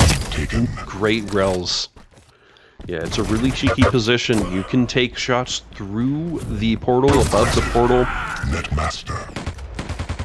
Both players got to be careful. Purple being super aggressive.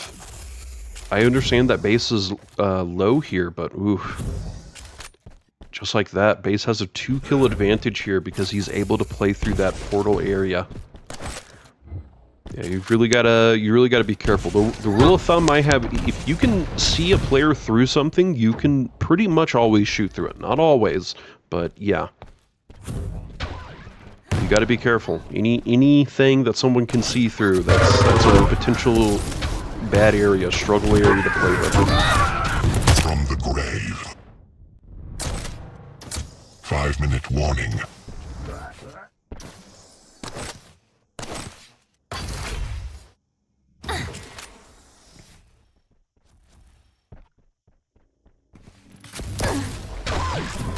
Oh, absolutely, guys.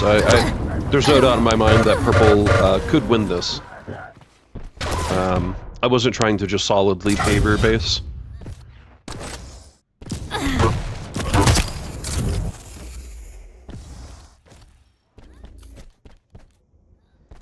Just a little over 5 minutes in, we do have a 4-kill lead for base. Oh, great. Great pop-up, and then switching through the rel just to get that kill. Nice shot from base.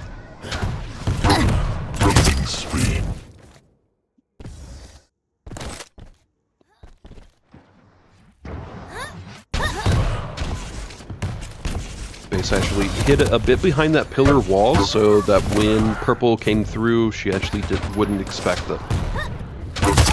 Oh man. Base just always putting himself in a position where he can aim shoot her as she's coming up from an area, going through a doorway, a portal, or whatever.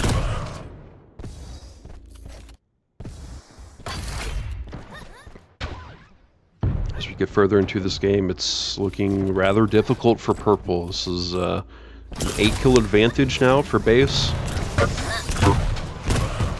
About 3.5 minutes in, it's gonna be tough.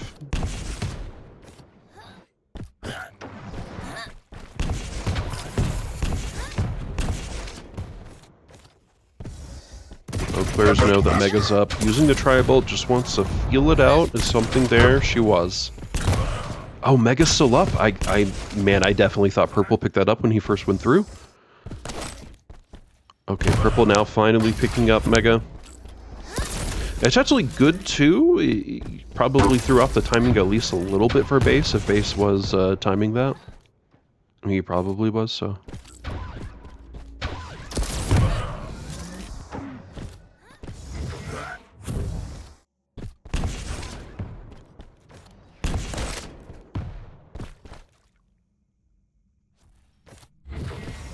Yeah, it feels like Purple was a bit too aggressive after spawning from some key kills. I do think maybe not playing more passively would have been the best call per se, but I feel like there should have been some moments to go around, pick up some items, and then go in and engage. But yeah, we do kind of see it a lot where as soon as people spawn in, they pick up their nearest gun and just kind of go in. Tank. That said, Purple Fish, 2 more kills on the board, 6 to go in 2 minutes. It's a pretty tall order. Oh man, and they both get each other. Looking pretty difficult here for Purple Fish to try and do anything here. And now a 7-kill lead. I'm not really thinking it's that possible. It was a valiant attempt from Purple. Definitely had some moments, but overall, base has been playing really well this map. Oh, nice. Tank.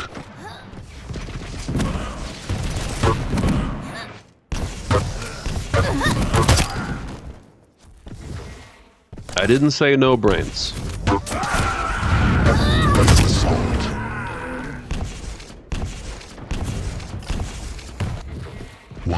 Warning.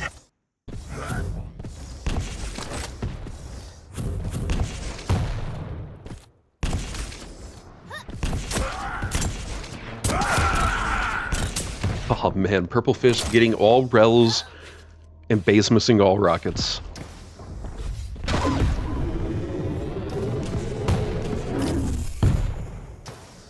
Just zigzagging around, Impressive. trying to get as much of that trail on the ground as possible. Purple Fish really low here, gotta be careful. So does base though, I mean obviously she's got to read. She's actually doing a lot of damage. And base may just be done. I mean he could sit around and be AFK and it wouldn't really affect anything.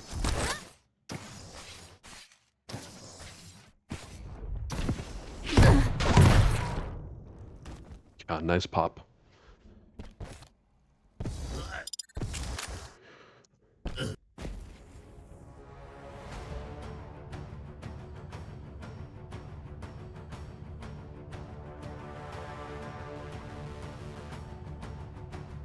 He was lighting a cigarette. What, no cigars? Quakers don't smoke cigars? Oh, I've tried to put those bad habits behind me. I used to smoke pipe tobacco, believe it or not. I got a little briar pipe. I grew up in Tennessee, so I'm a country boy. I'm a little hick.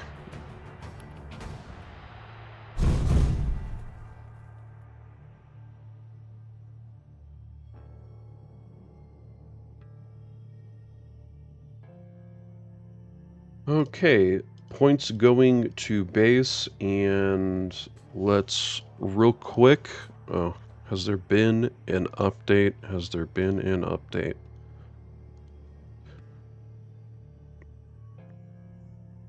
We just did base and Purple Fish, so base moving here. Ooh, I'd really love to see that winter bracket final. Maybe we wait. Because once that game's done, we're booming right down to lower. Okay. I think I'll probably stick with base so that we can do the winter bracket final. See who wins PASITA or PepCo. I don't think there's anyone streaming that.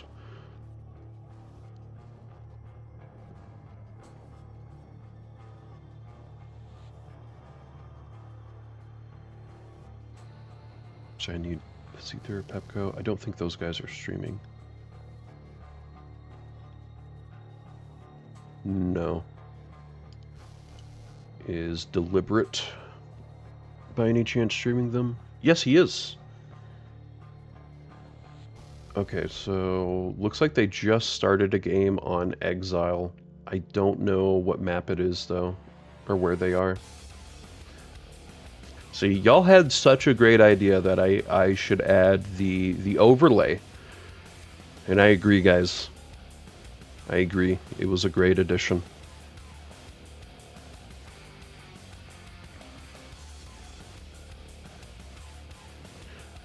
I can't tell in all the chats in Russian, so... Looks like we may be playing a bit of a waiting game.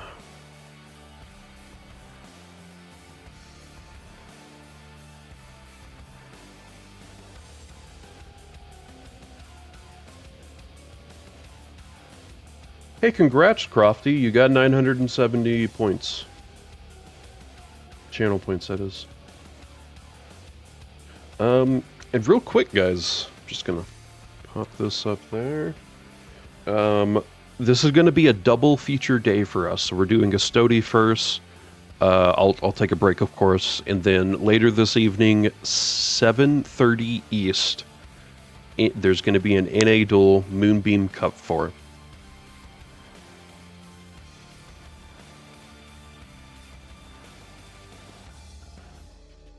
If you don't mind, real quick, let's. I'll pop that bracket up. We've got 11 signups. There's still time to sign up. Davis, Carson, Multicrew, Cliff, Levyland, Broomsley. Hope I'm saying that right. Rinder, Seshko, Breakage, Twitch, and D's Nuts. And last week, Dramus became our first double winner, so he won 2 moonbeams. So congrats to him.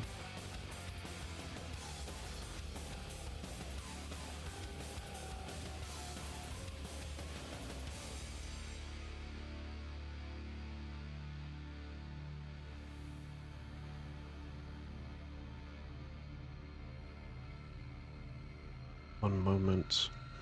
What's that guy's name? Broom something.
Sorry, trying to track down a couple people here.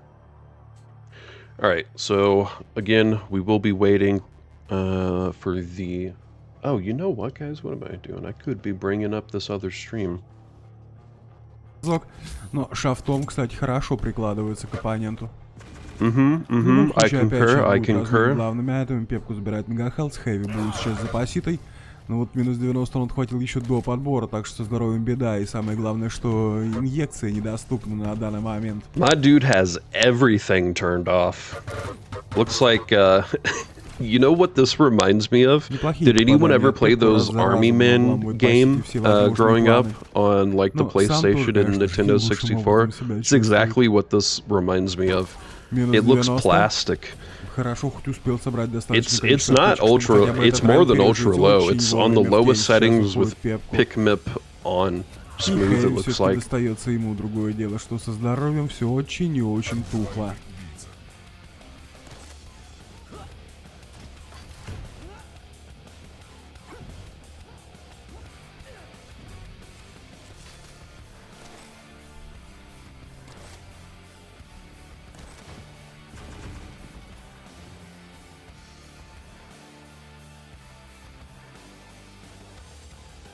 Yeah, GPU and CPU at 5%. Oh, whoa. Why did...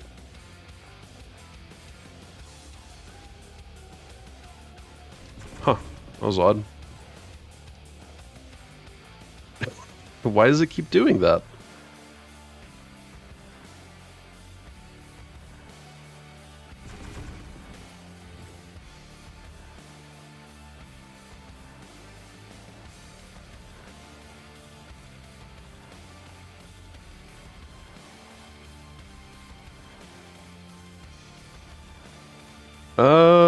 Looks like Deliberate may have some issues.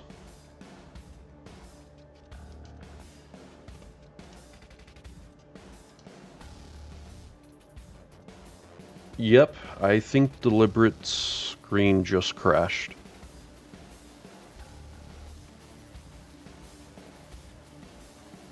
Well, that's unfortunate. The game's still going on. Again, guys, I'm really sorry about this lull here. Next week, I will try and prep a bit better to try and get more even matchups. I know it's not as fun when it's just, you know, people blowing through, so to speak.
Oh, is it? Thank you so much.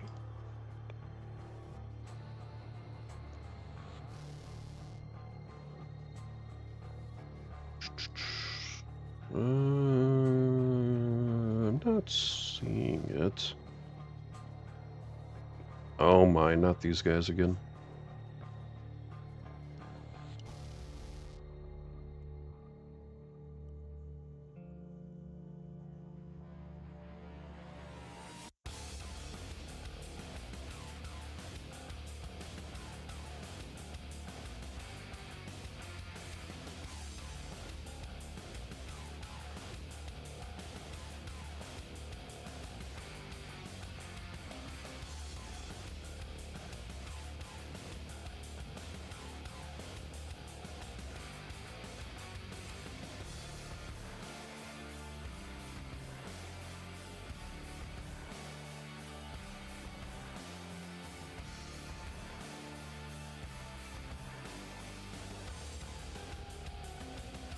Yep, well, yeah, it's back up.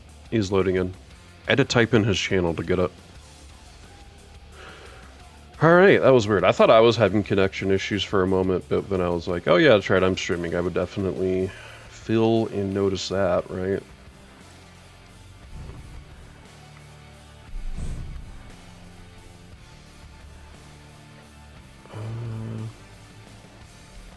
Так, ну, я полагаю, в этом лобби все будет продолжаться у нас.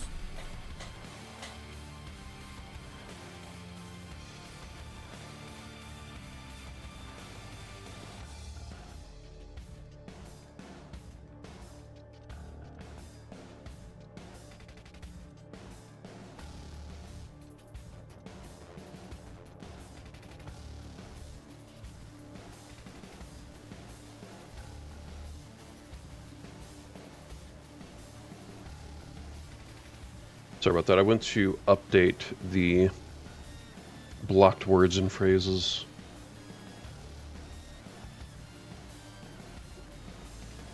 You think PepCo won that map? So PepCo winning meaning they're done?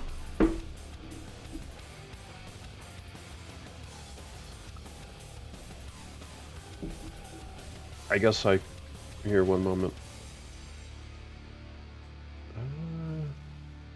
What happened to my Estoty? Oh, there it is.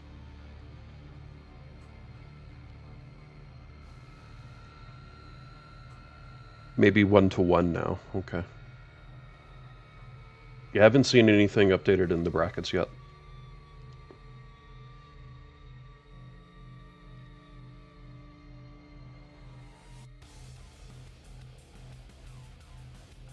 Or it was the first map. Here, why don't I... Well, see, but the thing is, he already left, though.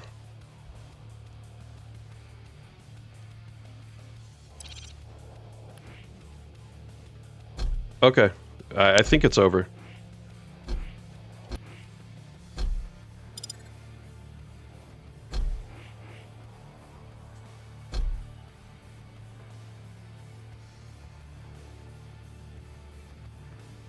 Ionath is trying to invite me.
Well, I am ready. Hope they're not already in game. Nope, still in menu.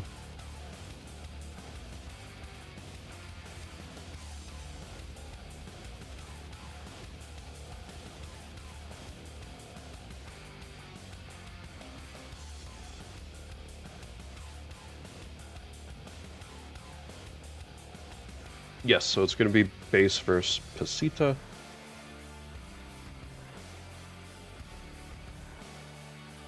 This is winner brackets finals.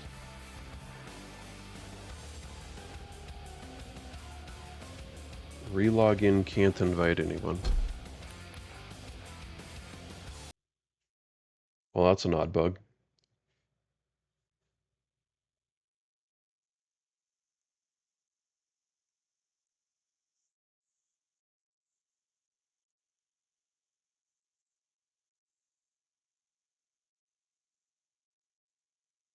Did I get that right? Yep. Alright guys, we're going back getting into a game. Sorry about these lulls. I know, I wish it could just be games.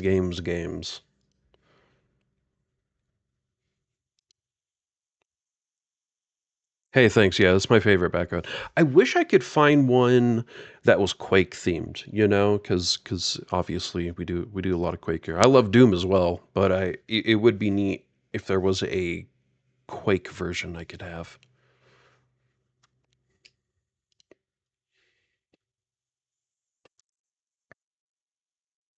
I always think about having a different background, and then I just look at it and I'm like, it's just so beautiful.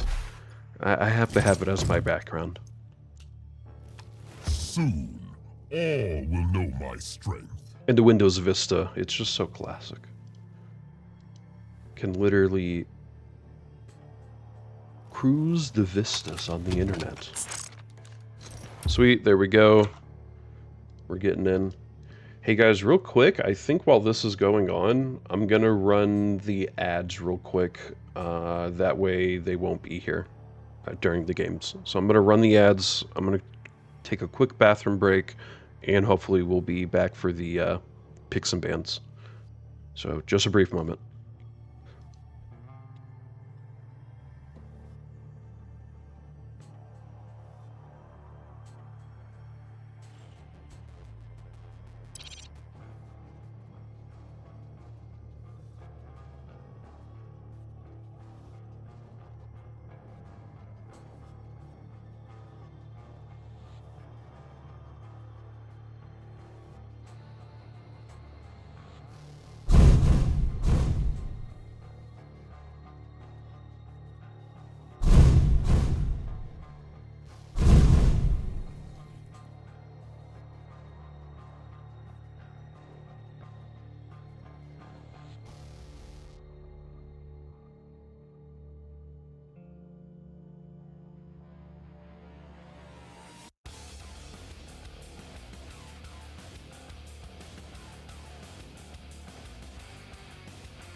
Alright, and back for those that are not in an ad.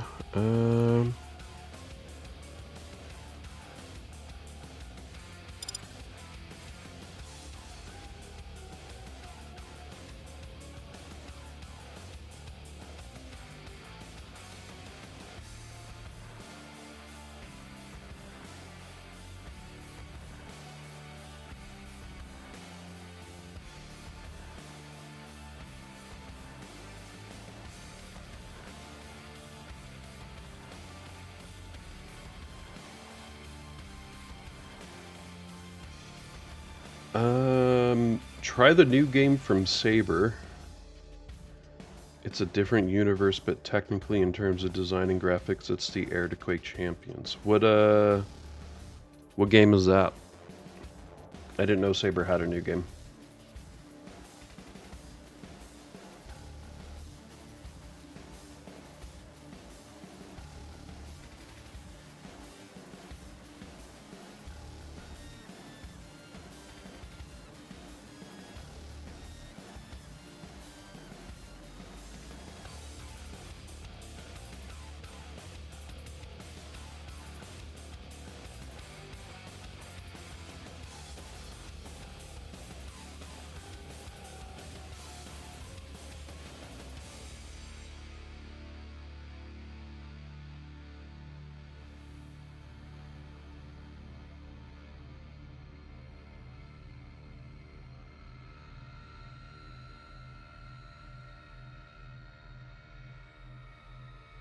Oh, my apologies, there's spec link.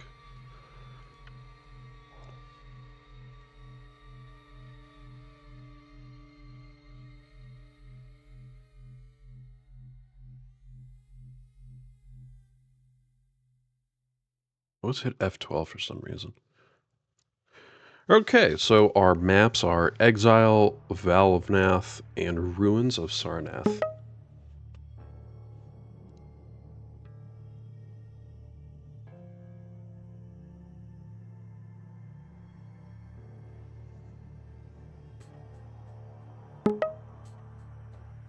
Oh, are you talking about the Warhammer Space Marine 2? Okay.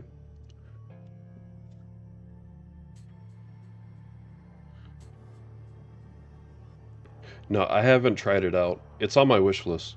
I want to play the first one, but you know what the big problem is? Sega still charges $60 for that game, so that's a bit of an issue. I wish it would go on sale or have a price drop 10 years after the fact. I guess that's too much to ask for. Base clutch. PASITA. Okay, I see. PASITA. Is Keel.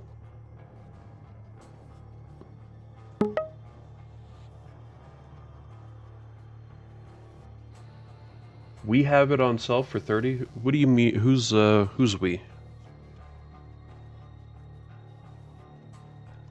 For US price.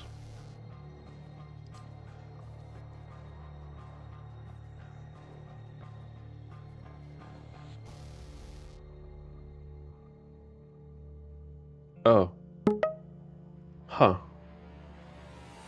That's weird. Never mind, I do already have it. I don't remember picking this up. I must have picked it up in the last year when there was a big Sega sale. Okay, okay. I'll think about going through the first one and playing it. I am interested in it. The Space Marines too. And if it's, you know, fun Quake alternative, that could be interesting.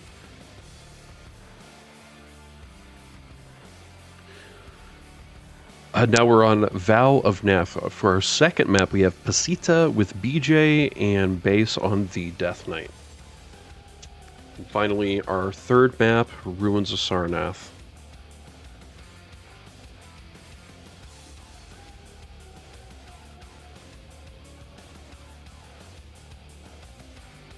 Maybe an Athena ban?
Really, you see a lot of Quake champions in it.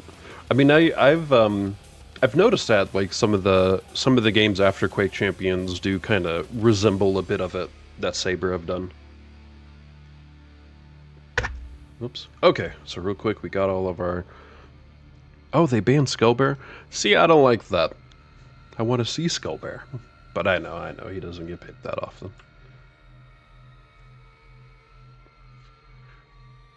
Okay, so we're moving to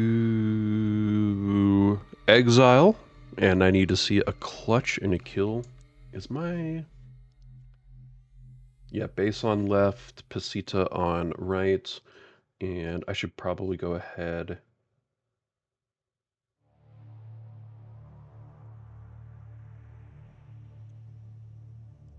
Set up that prediction for y'all.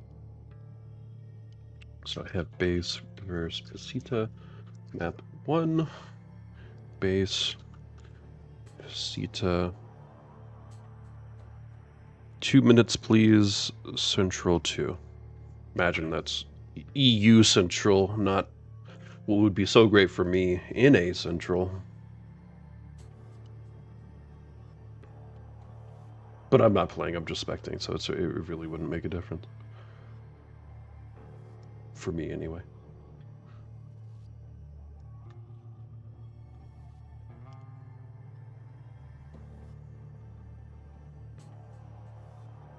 Again, guys, thank you so much for tuning in. Just trying to do more for the community, right? I did some casting at QuakeCon, felt a bit more confident about it, thought, you know what, I should at least offer Estoty casting. And the opportunity with the Moonbeam guys was really kind of them. It's very nice that they chose to partner up with Church of Quake for that. Just happy to bring more Quake for y'all, you know? That's what it's all about.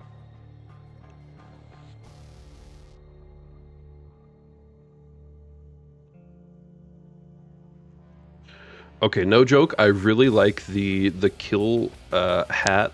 I mean, I'm going to classify it as a hat. I know it's a vanity. I'm not sure. I know it's not a hat per se, but you get what I mean. It looks really cool.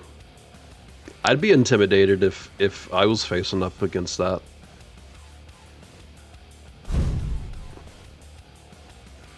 More Quake, more happiness. Couldn't have said it better myself, Ioneth. Okay, I think we're going into the game here soon, so... Oh, yep, we are. Predictions are started. Please get those going.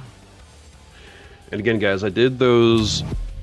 What I'm trying to do is run 3 minutes of ad during just downtime or lulls once an hour, so that there's no pre-rolls for people that enter. Obviously, I would love to just have no ads at all, ever, but that is not something I can do.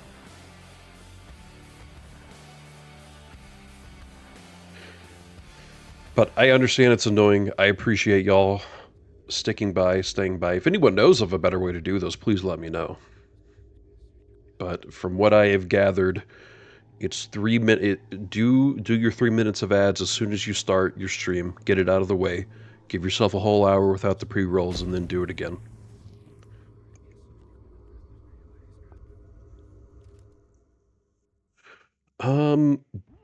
Base is the top seed, so I should watch him. Is that correct? Yes. And again, guys, predictions are up. Get that in. We are on map 1, base on clutch, and PASITA on the Keel.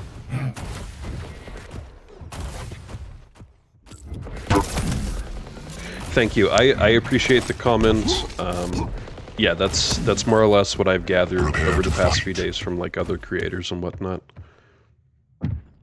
Round begins in 3, 2.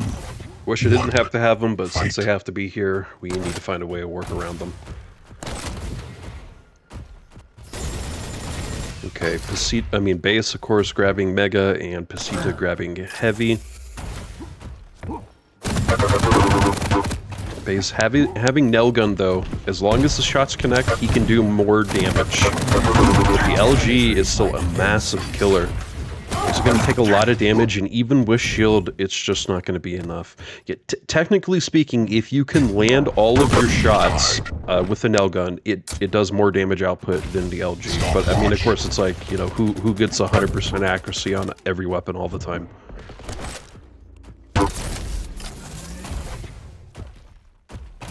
But we have an even game.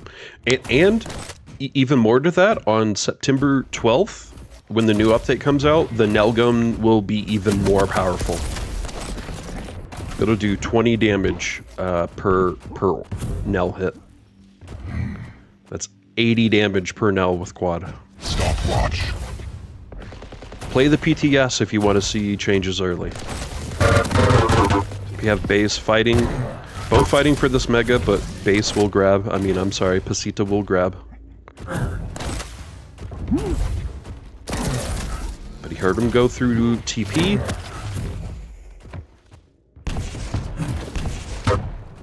Base again using that leapfrog ability to just kind of get himself through a hump real quick. It won't be enough. He put himself in a difficult position. Still, PASITA grabbing that Heavy. Mega's going to be up very soon. Shield coming out from the clutch, but again, it's not going to be enough. Tries to leapfrog from that TP spawn to Mega. It's not going to work.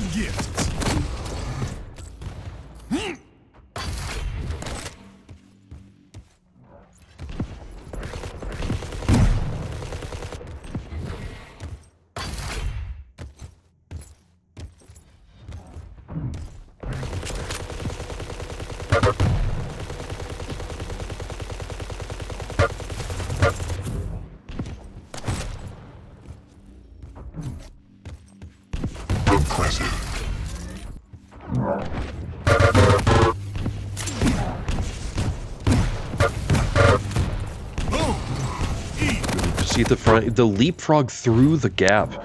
PASITA hadn't committed yet, so he can just kind of go the other way. He just narrowly escaped death there. That would have been a robot hitting him if he would have kept going. Oh my gosh! He runs out of ammo, has to switch, but he gets the kill nonetheless. PASITA still with a 3-kill lead. Oh my gosh, what is he doing? Why didn't he go for Mega first? It doesn't matter. Wow, I can't believe that paid that paid off in PASITA's favor. I mean, I thought for sure he should have gone for that Mega. Just goes to show, these guys are on such another level. Even when you think the odds are stacked against them, they pull through. Base 4 health. I mean, anything. A sneeze would take them out. Slowly getting that stack back up. Dropping down here to Rel. There's armor there for him as well. Oh, what was he doing?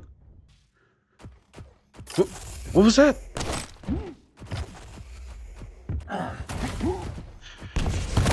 I don't even understand why he chose to turn back around. I mean, I guess not to go through portal. I get it. Oh my gosh, my word. I just don't even know.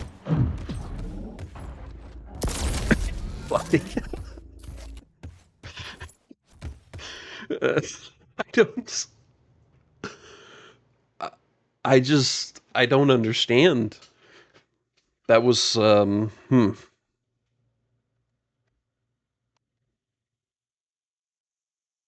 Yeah, rip channel points, I guess. Okay, guys. I know. You have to do it. Oh, my word. 96%? Man, you guys are rude. You guys need to, you know, even that out. It was a convincing win from PASITA there, and y'all are like, nah, it's base.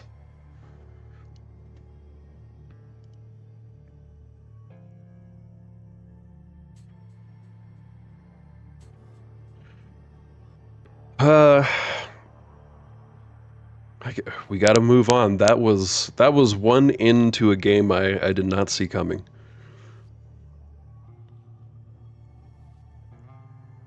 But yeah, I think you're right. He 100%, he turned around, lit a cigarette, fell. Oh, and look at that. BJ's ready. See, BJ was sent to the front lines with 2 Camel cigarettes. In case you didn't know, that was like the go-to back then during World War II. American soldiers were sent to the front lines with 2 Camel cigarettes. They were important for survival, damn it.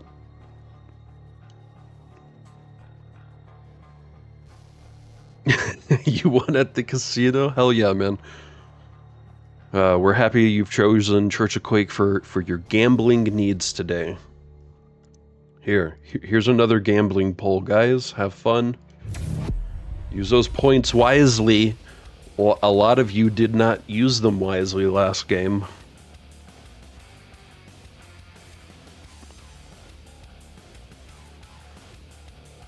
The odds were juicy.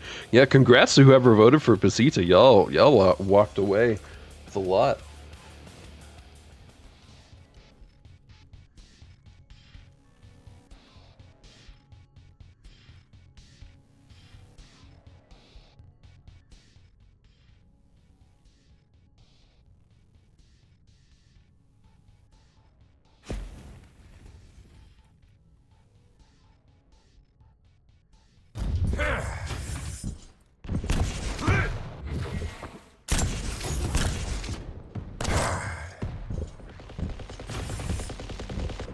Prepare to fight. Round begins in 3, 2, 1. Fight.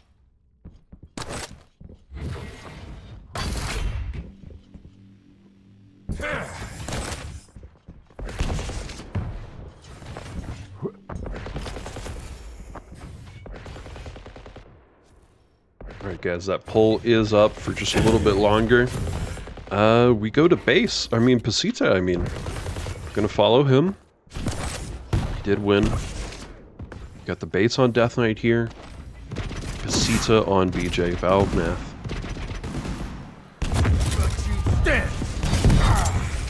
PASITA trying to hold down this heavy. He does have it, but boy is he low. With BJ, he can get a little bit more health regen. Things are decent for PASITA. Base actually has the shorter stack here. Base still has ability though, that's the thing. It's not going to make a difference. Combo kill. Lead taken. If only he had a chance to use that fire spread earlier and then start attacking. And it would have just been compound damage on compound damage. Unfortunately, we're seeing PASITA. Wow. Very confident lead here from PASITA. We're just 2 minutes in.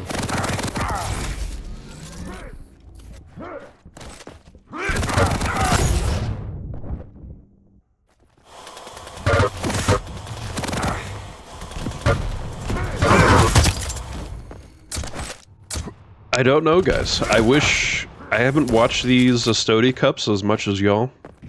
Definitely not casted as much, so I couldn't tell you what's going through Base's head right now. He's definitely struggling compared to last week.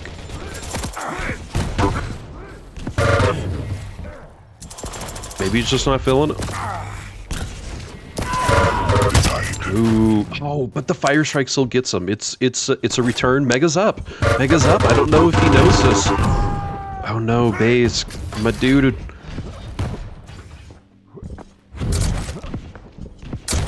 Okay, he knows Mega's up now? I don't know what Base is doing. Mega's up. He saw it, right? Okay. Maybe vodka?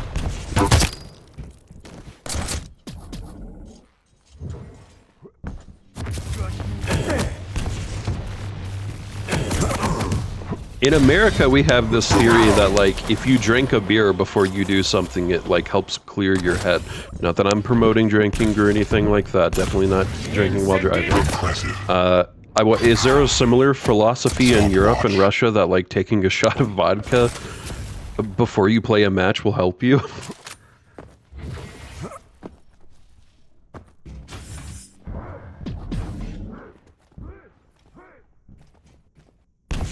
Clutch courage. Yeah, when he, if you didn't see last game, it was on Exile, and he was by Rel, by the teleporter, and he went on one of the pillars and turned around and fell, and then he quit after that. So, yeah, if he's not a clutch player, he definitely struggled with that last game. And this is where we are now. 4 minutes in, PASITA 3-kill lead here with the BJ. Having really decent map control, rocketing over from rocket to top. That way you can get the mega quicker. Ooh, but Base with the fire strike. It's flame strike, isn't it? Stopwatch.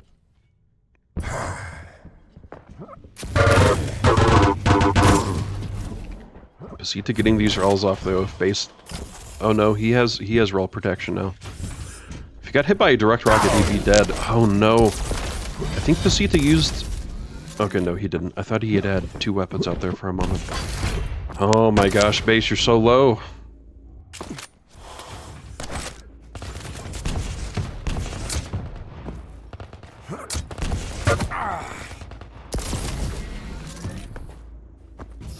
Oh, points are now done, so yeah. Whatever you locked in is what you locked in, guys. 5 minutes in, 3-kill lead here from PASITA.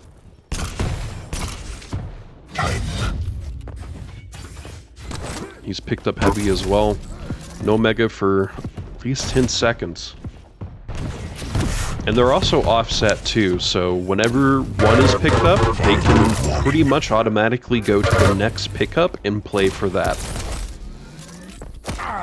So as long as things stay like this, that's kind of how the rest of the game's gonna go. We're gonna be at mega, and then we're instantly going over to heavy. I'm not okay. Yeah, PASITA has a read on this. He picked up heavy last time. And right now, Base needs to get himself in a position where he is in front of PASITA in front of this BJ and try and prevent them from picking anything up. He has the Flame Strike, so he has an ability that could really be helpful for this. There we go, we see it. Stopwatch. That looked perfect too. If y'all don't know, they kind of, the left and right ones of the Flame Strike, they curve outward and then meet back in the middle. And it looked like they went around and met back in right on PASITA. In fact, looked pretty cool.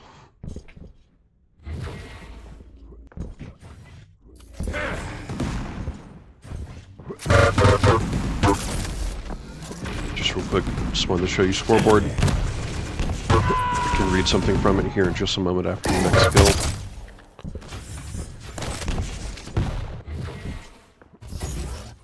Yeah, PASITA showing a lot of damage output with the rocket and the rel right now. 58% rel. Base has better LG though.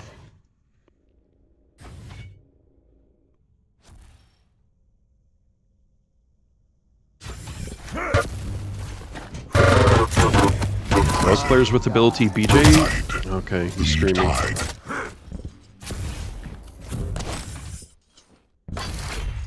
We now have a tied game. 6 minutes in. 666. What does it mean? What do the numbers mean, guys? It's gotta mean something.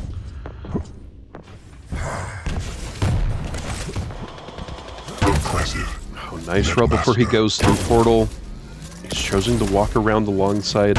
Base could, it still puts himself in a good position. Oh, and the rocket to finish him off.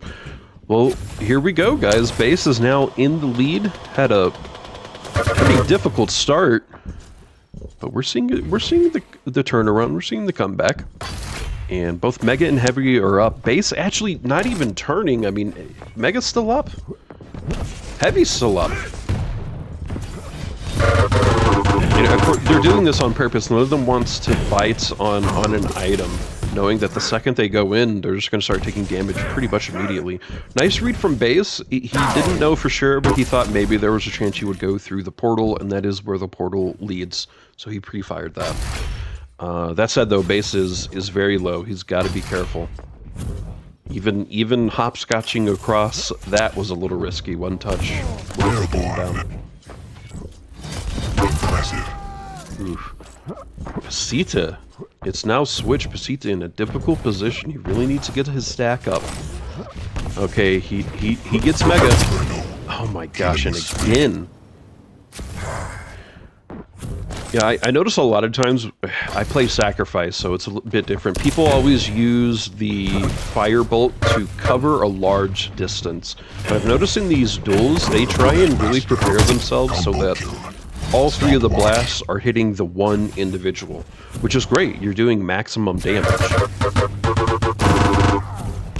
It just, it's crazy how, like, even the same champion can be played so differently game mode to game mode.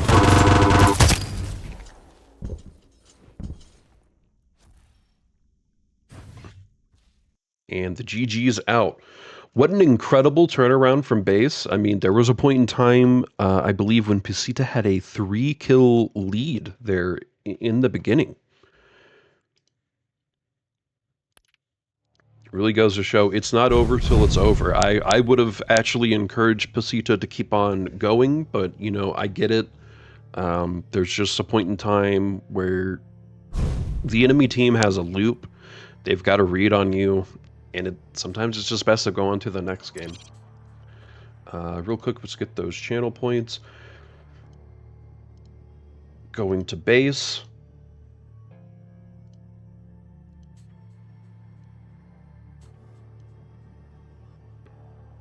And I already forgot about the channel points for like the first 2 or 3 a game. So if y'all are like, how come there's no channel points? How come there's no predictions or whatnot? It's because I've forgotten it, and you got to tell me.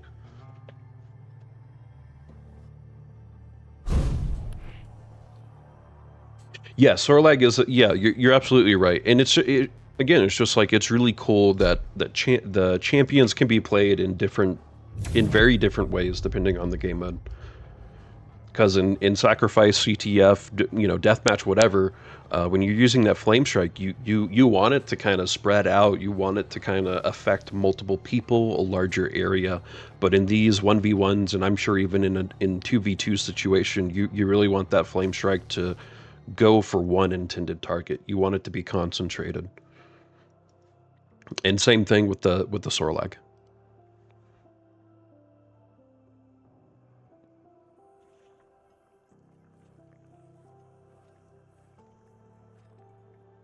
And then there's Skullbearer, where no matter what, it's just left foot, right foot, you know? It's just full-on carnage going forward.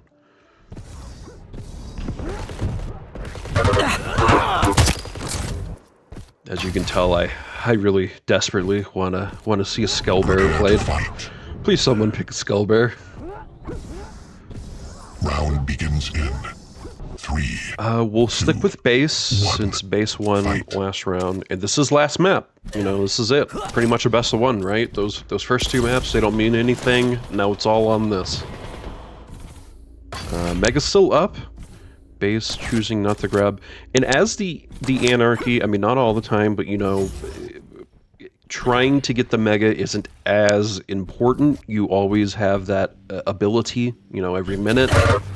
So there's always a fallback, so to speak, that Anarki has, that base is going to have in his back pocket during this fight. PASITA as a Strogg is still a really good character. I'm actually not sure who I'm going to favor here. I do slightly favor the Anarki a little bit. I think the Anarki may be able to wind and weave through the map maybe a little better, but we'll just have to see how it plays out. I do like the Strogg. Of course, the Strogg also has his own health ability, but he has to get a kill, though. That's the thing. It only helps if you get kills.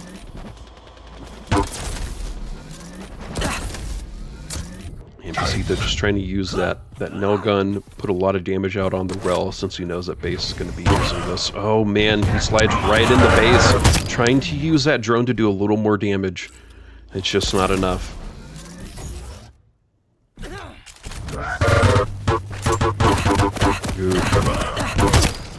And when PASITA entered the room, he actually wasn't even looking at base, so it was a pretty difficult fight for him. He had to turn. He was already taking a lot of damage. Stopwatch. And already 2 minutes in, we are seeing a very confident lead here from base.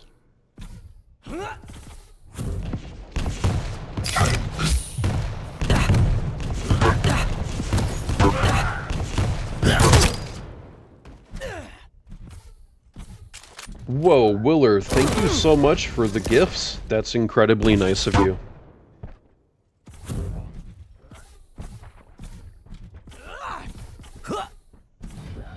That's very kind of y'all.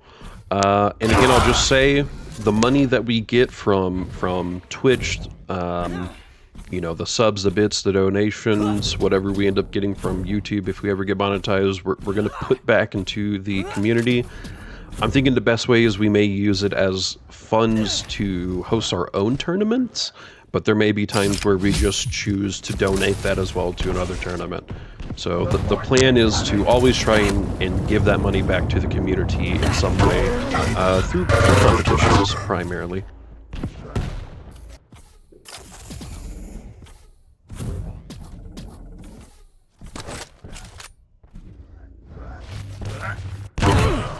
Oh man, the base taking a lot of damage, but PASITA can't get enough damage out. 3 minutes in, we have a 5-kill lead already for base. 6 kills. Oh man, and PASITA calling it there. It's like the first map, but flipped. Now we have PASITA GGing early.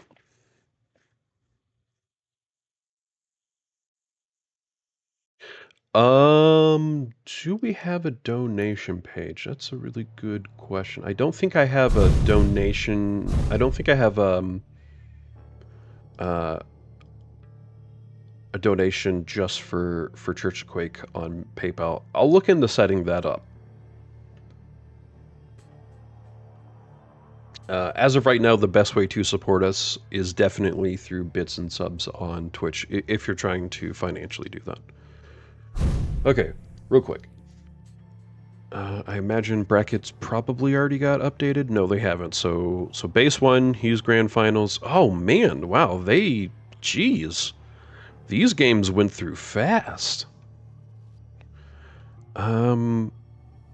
Okay, well if this is the case, I need to try to get in the PepCo and Purplefish game. Anyone know how far they are? Easy way to check out what is PepCo. He's in game.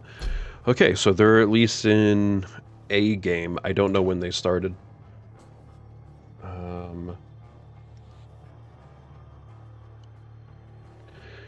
Alright, so in the very least, I don't know why I pulled this away. We can still look at it. No, full screen. There we go. So PASITA dropping down to lower bracket round 6 for the lower bracket final. And right now, PepCo and Purplefish are battling. PepCo won. Yeah, best of 1 till... Oh, really? Okay. So then we have PepCo versus PASITA? Is that what y'all are saying?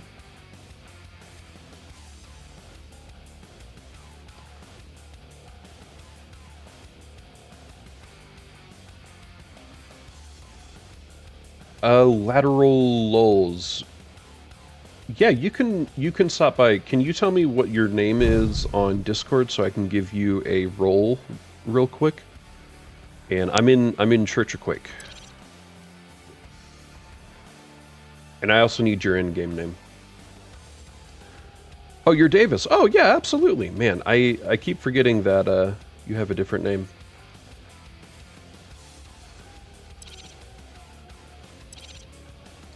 Okay.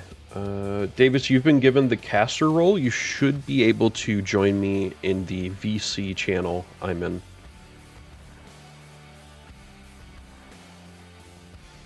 Alright. And real quick, guys, let me try and get us into a game. So we have PASITA and PepCo. Okay, everyone. Here, I need to tell them to invite Davis.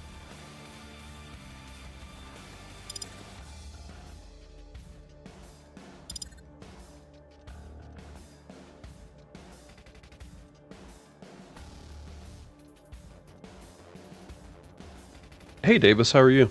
I'm well, man. How are you? I'm doing really well. Thanks for stopping by. What do you think of the Estoty game so far today? I mean, I love Estoty. They've been running it for years now, I think. So, I'm always a big fan. It's always a good time to see like Base and the other top Russians duke it out. So.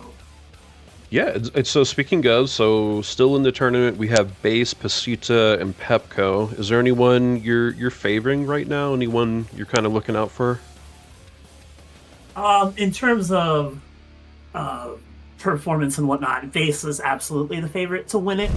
PASITA did qualify to he did win some challengers before, so he could definitely upset Base. But on paper, Base is absolutely the favorite to win it. Hey guys, I turned Davis's voice up. You're just gonna have to keep letting me know whether this is good or not.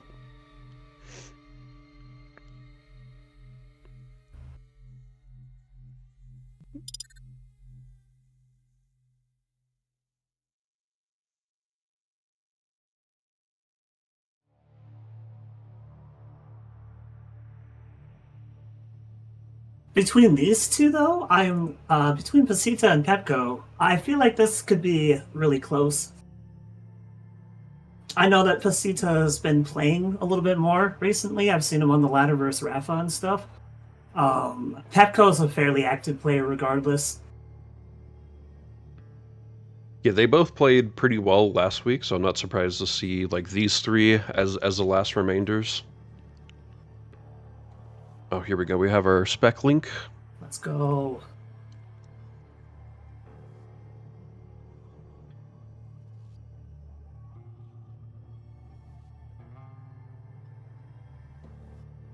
Last week, someone was kind of telling me that like the Russians play a little differently, so like they don't normally pick the same champions that you would probably see in NA on a particular map. Do you think they have like a slightly different style over there?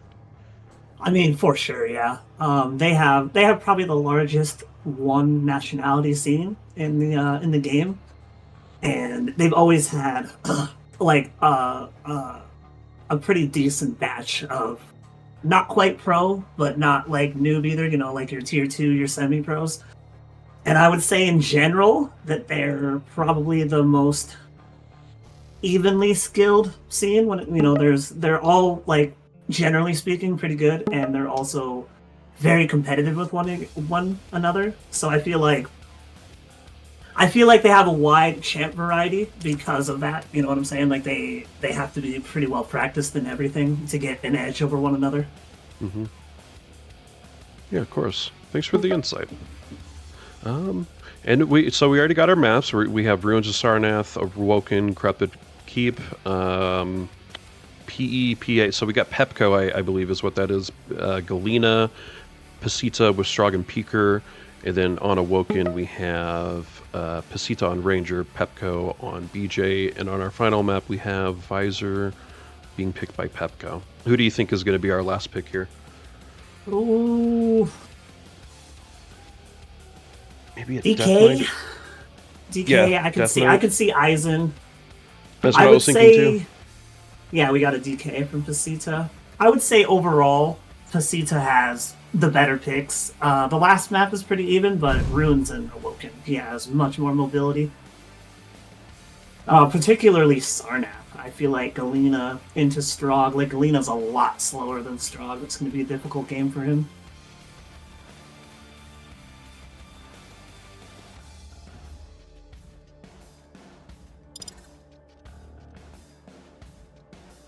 Oh, I need to get y'all's channel points.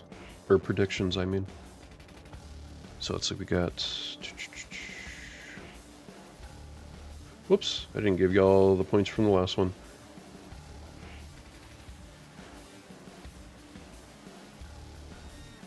PASITA versus PepCo. Map 1. I have PASITA first.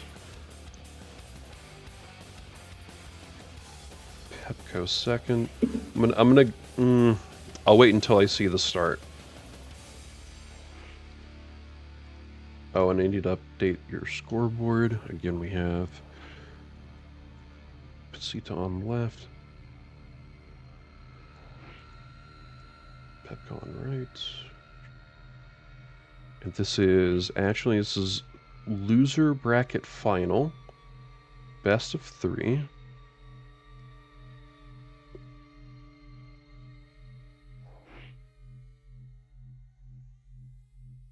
I assume they're just talking about servers right now. I see a big old smiley face in there too. There might be a little bit of fun talking there as well. I always like to play the guessing game when I see the Russians talk. Like, yeah, this is probably what I think they're saying, guys. I mean, I guess it would help if I knew even the Cyrillic alphabet, but I'm pretty lost when it comes to Russian.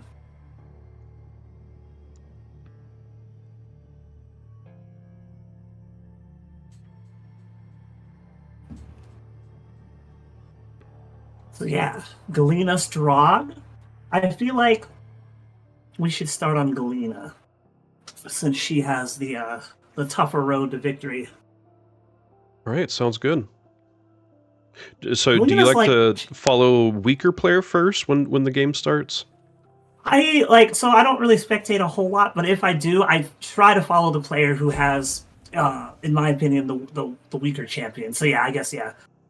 Because Galena's not like a bad pick on this map in general, but versus Strogg, like I said, the mobility of Strogg is just miles above Galena. So I feel like it's going to be a little bit more difficult, especially if PASITA can pull out an early lead or something and kind of run away. If PASITA can get a nice loop in, it's going to be really hard for PepCo to turn it around. Round begins. Yeah, 100%. 3, 2, 1, fight. My life sustains you. Standard.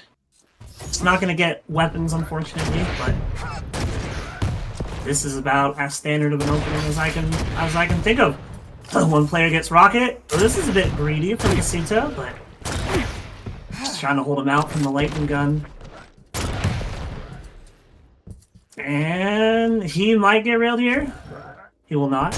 PepCo hearing him up top get a little rocket damage. Yeah, they're both just trying to get chipped. It looked like PASITA was really trying to hold him out from that railgun, but I was curious by his decision to go up top there. It let PepCo drop down on the lightning gun, and now they're both just playing. They're playing the delay the item.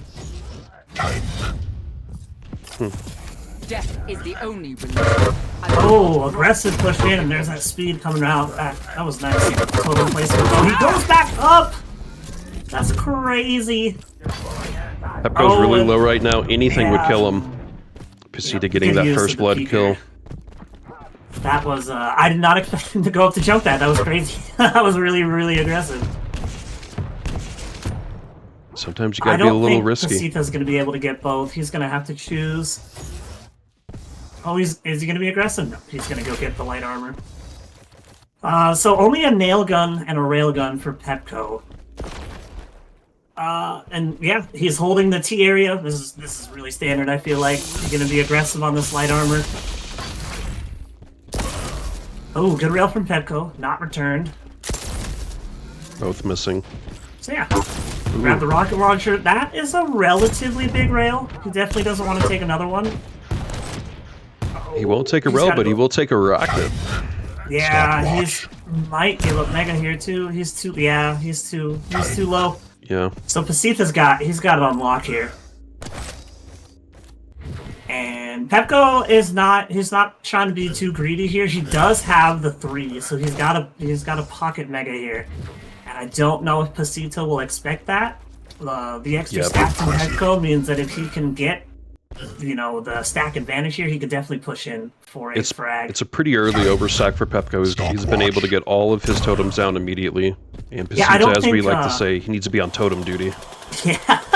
I don't think PASITA has killed a single one of the totems, so yeah, he's had his... Oh, he finally finds one, takes it out. No more overstack. Very first one, too.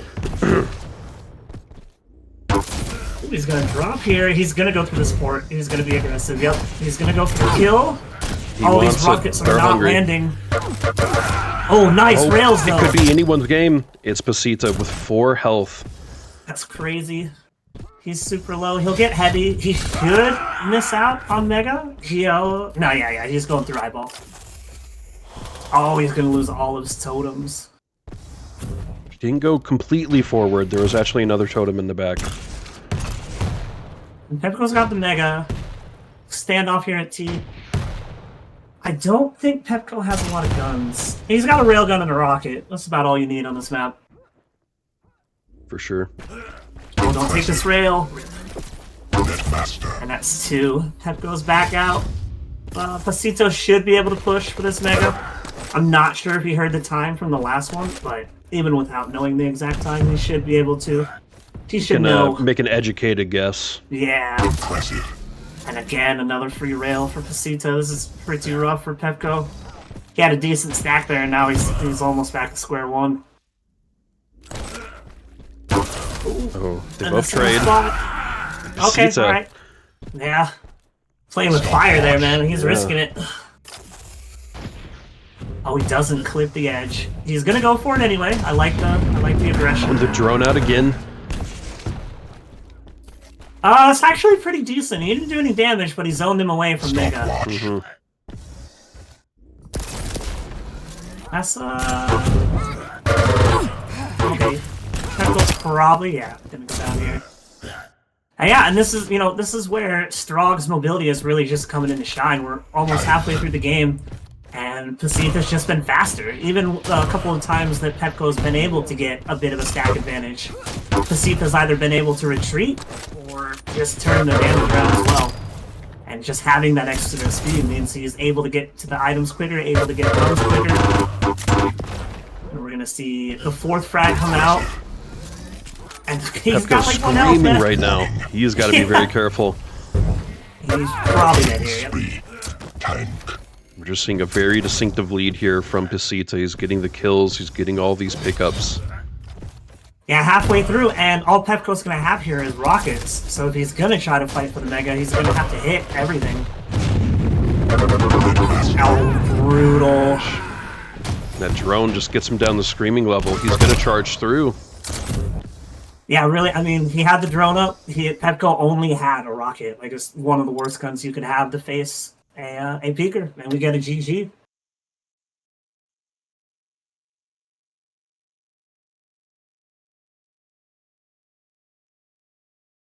I would say that was pretty decisive. He was very low a couple of times, but he didn't die. He was in command and control of the map, so. And that's in QC in 2024 when it comes to Duel, it's just, you know, the Rafa doctrine prevails where mobility and speed is just your number one. That's the number one thing to go for when it comes to picks. Didn't know it was a doctrine. Is it signed and dated and everything? I don't know if it's signed and dated. I've heard him talk about it on his stream quite a bit, and I mean, I agree with him. I even if you hit really, really hard, you know, the name of the game really in Quake isn't so much having perfect aim. It's being able to rotate the items, being able to get into position faster, and with how strong all of the guns are in QC and how hard you can punish off of spawn, I tend to think it's true. Speed is king. PepCo's champions aren't bad, but versus you know, PASITA's champions, Ranger is strong, period, but he's especially strong on Awoken.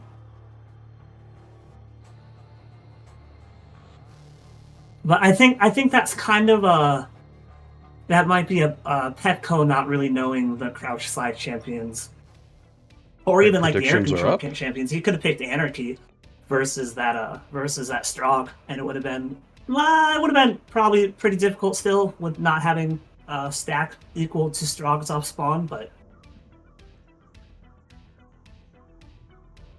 And yeah, PASITA is also he's a good player. He has good aim. He understands. He knows how to read his opponents. Like I said, he almost qualified into the QPL. I know he made it through Challengers one year.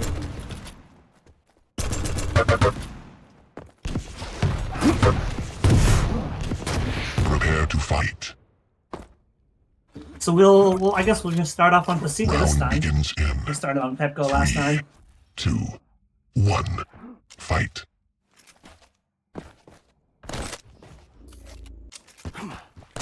Oh, he gets the HMG. I like that. Most people go for either the rocket or the lightning gun. Can't get those commands. Oh, they're gonna sprawl here though. Bad use of the orb. PepCo, yeah, will get the first frag. Nicely done. Switch over. Detonated that orb just a little too early.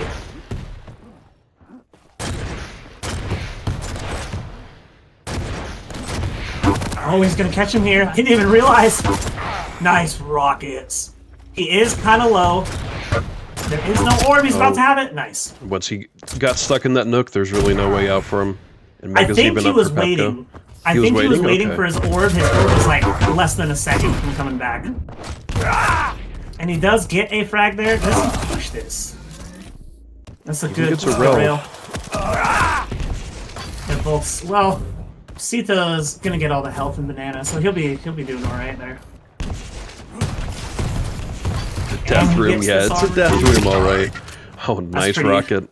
Yeah, good zoning from PASITA there. He didn't let PepCo really have any breathing room. He was so low before he got that health. But that lightning gun armor and the banana health, he's ready to rock and roll. Already a high kill game, 2-2, not even 2 minutes in.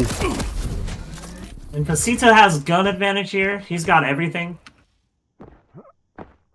PepCo does have a rail. Too. Yeah. Oh, nasty rocket to take. He's in a rock in a hard spot here. Taken. And the rail comes out. And yeah, I would say pretty domineering from PASITA so far. It started out pretty rough, that first fight, but he turned it around really, really quick. PepCo wasn't able to really gain a whole lot off of that first fight. Yeah, I think you're right. It can definitely be a high frag map PepCo because of how small so it is. low. And yeah, PASITA's just playing the rail game. I'm gonna go stack back up on the shotgun.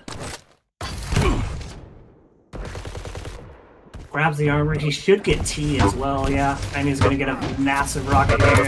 PepCo's down Takes again. him out, yep.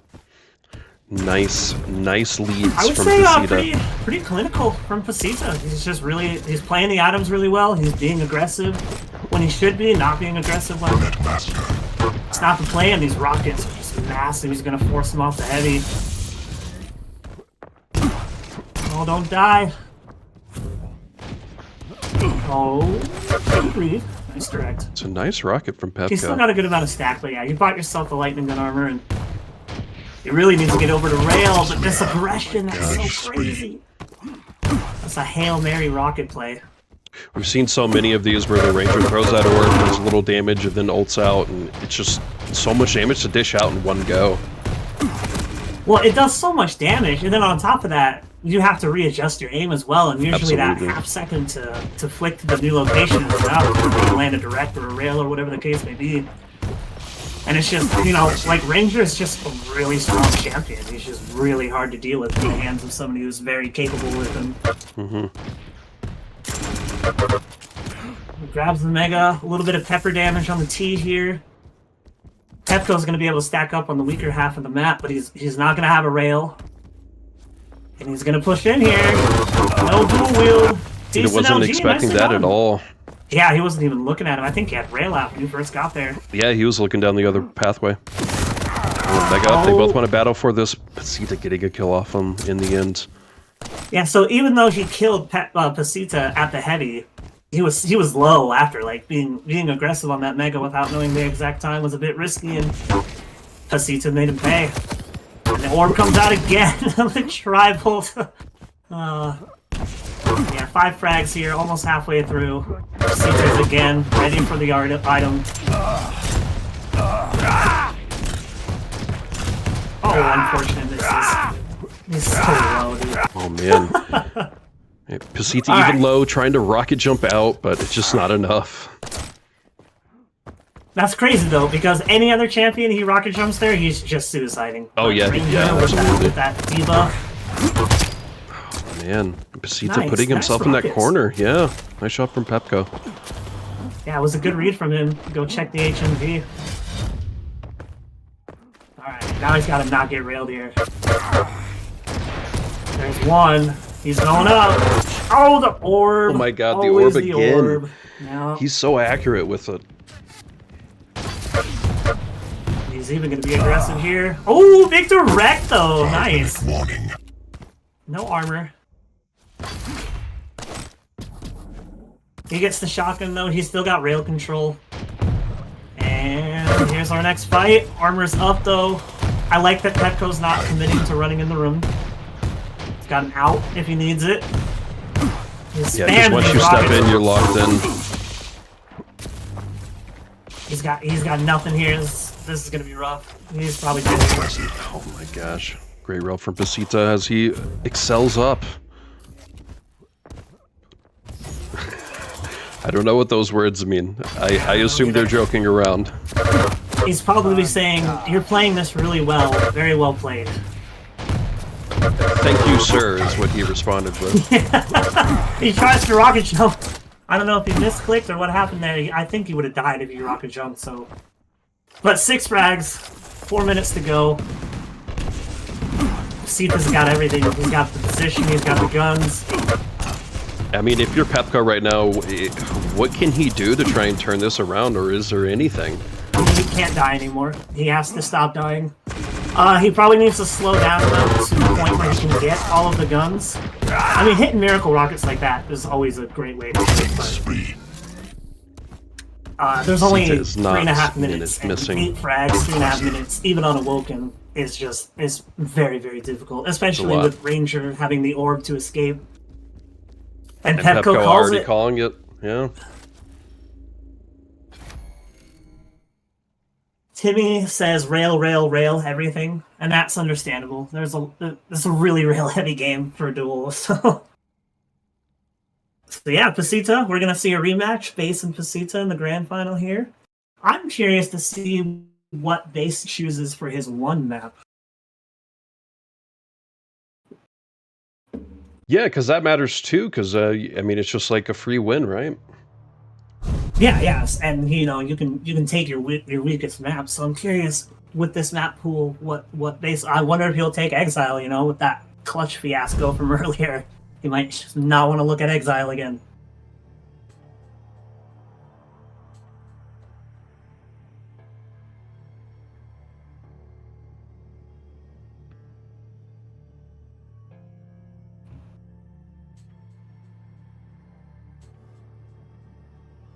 And this is best of 5, I think, right? I am Yeah, not best sure of on the 5 with rules. a bye from 4 base.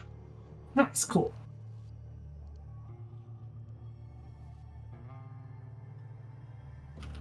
Alright guys, I'm going to end that prediction. PASITA wins, and we're doing grand finals. Alright. It'll be PASITA versus base. Map 1. You know what? I'm going to keep it as map 2 since there's going to be a bye. I'm just going to... I've remembered to keep doing that. Spec link is in chat. Thank you. Getting that up now.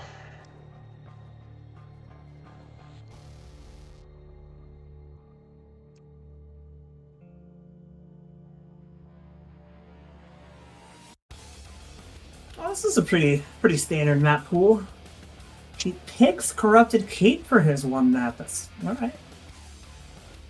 PASITA has strong aim in general, but I am surprised that he's leaving all of the rail maps in. Base is a pretty There we good go. Sorry. Corrupted Cape player. I reloaded the wrong one.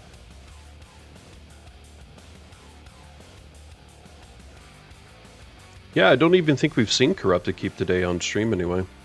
It's been getting banned way more than I ever used to. I took a pretty hefty break from Quake, so I wasn't really tuned in, but I have a feeling it's probably having to do with the online nature. Especially, there's no rail on Keep, and that can work against you because HMG is incredibly powerful there. And if you're desynced or you're lagging or whatever the case may be, sometimes Keep is just the worst map to play. Oh. So I've noticed that without the rel, people really are they're heavy machine gun heavy on that map, and then rockets as well. They kind of replace the rel with those 2 guns. yeah, and HMG in this, you know, like I said, sometimes your opponent gets to hit 45 and you're hitting 20%, and it's really hard to combat.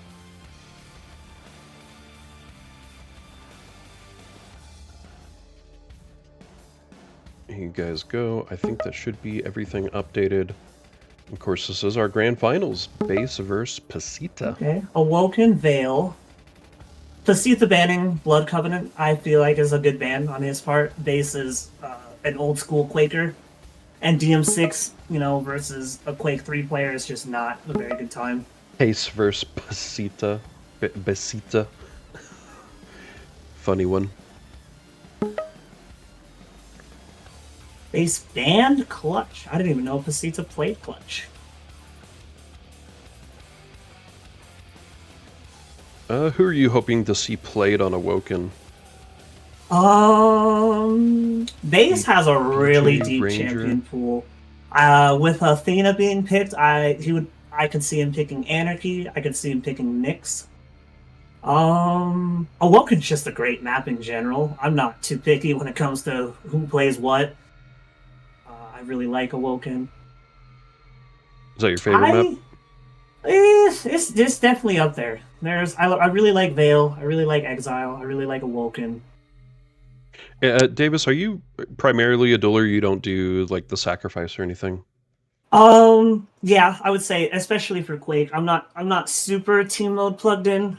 In Quake Live, I played TDM. For Quake Champions, I would have played Sacrifice, but when the game came out, my PC could not run.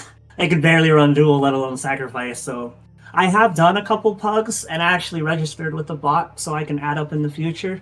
But I would definitely say I am overwhelmingly a dueler. I'm not like anti-team modes. It's just for whatever reason the cards fell, and I'm a dueler. I became a dueler somehow. Base taking a pretty long time to pick here. He's really thinking this over. There are some really, like, Athena's strong on Awoken, But he's got, I mean, pretty much everything open. He can go Strogg if he wants to go for speed and stack advantage. He can go Anarki or Nyx. I know that he likes Anarki. He's a very good Anarki player. He can go Ranger. Ranger's still on the board. He's got everything. But he could also go for a less high tier pick and leave that for further. There's 5 maps to play, 4 maps to play. Earlier we saw Doom picked on Awoken. What do you think about a Doom pick here? Oh, and he does go Strogg versus Athena, Doom is risky because it's harder to control the hourglasses, which means Athena will generally have a hook at all times, no matter what, unless you're really controlling the map on her. So Doom versus Athena is a little bit risky. Strogg is a good pick. I like Strogg.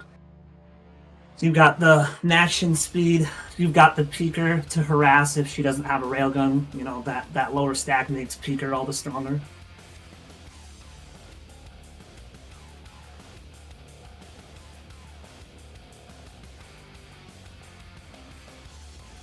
Keel is a pretty safe ban. Keel is pretty strong on Vale, though. That's a good ban. I would be shocked if Base doesn't pick Ranger. Ranger is overwhelmingly the best pick here. There's no way. There it is.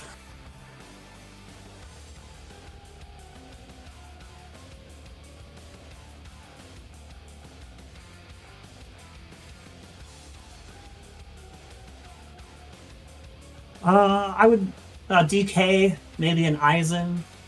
If he wants to be cheeky, he picks Sorlag, but Sorlag is really easy to hit. And, she doesn't get hurt in the acid, but her spit kind of sucks. Man, Eisen, you're an Eisen. Yeah, I've seen a classic Eisen pick for Vale. I would assume Base would probably ban Slash here. But if you ban Slash, he lets PASITA take Anarki, so he might ban something else.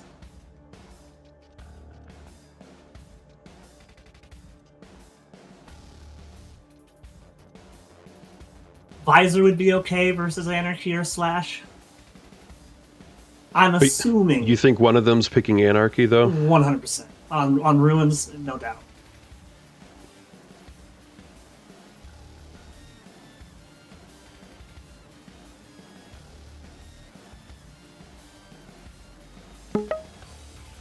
Okay, Anarki gets banned, alright. Well, one of them did pick Anarki, but to ban.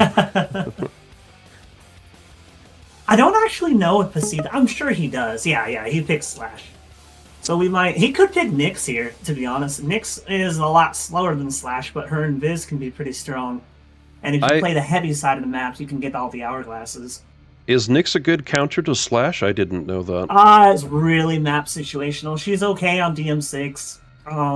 It would be harder on Sarnath. Sarnath is like Slash's home. Yeah, we got a Visor pick. But yeah, see, that makes Molten Falls pretty interesting here because all of the fast champions are out. So we're gonna see a slower, more Quake 3-ish Molten Falls.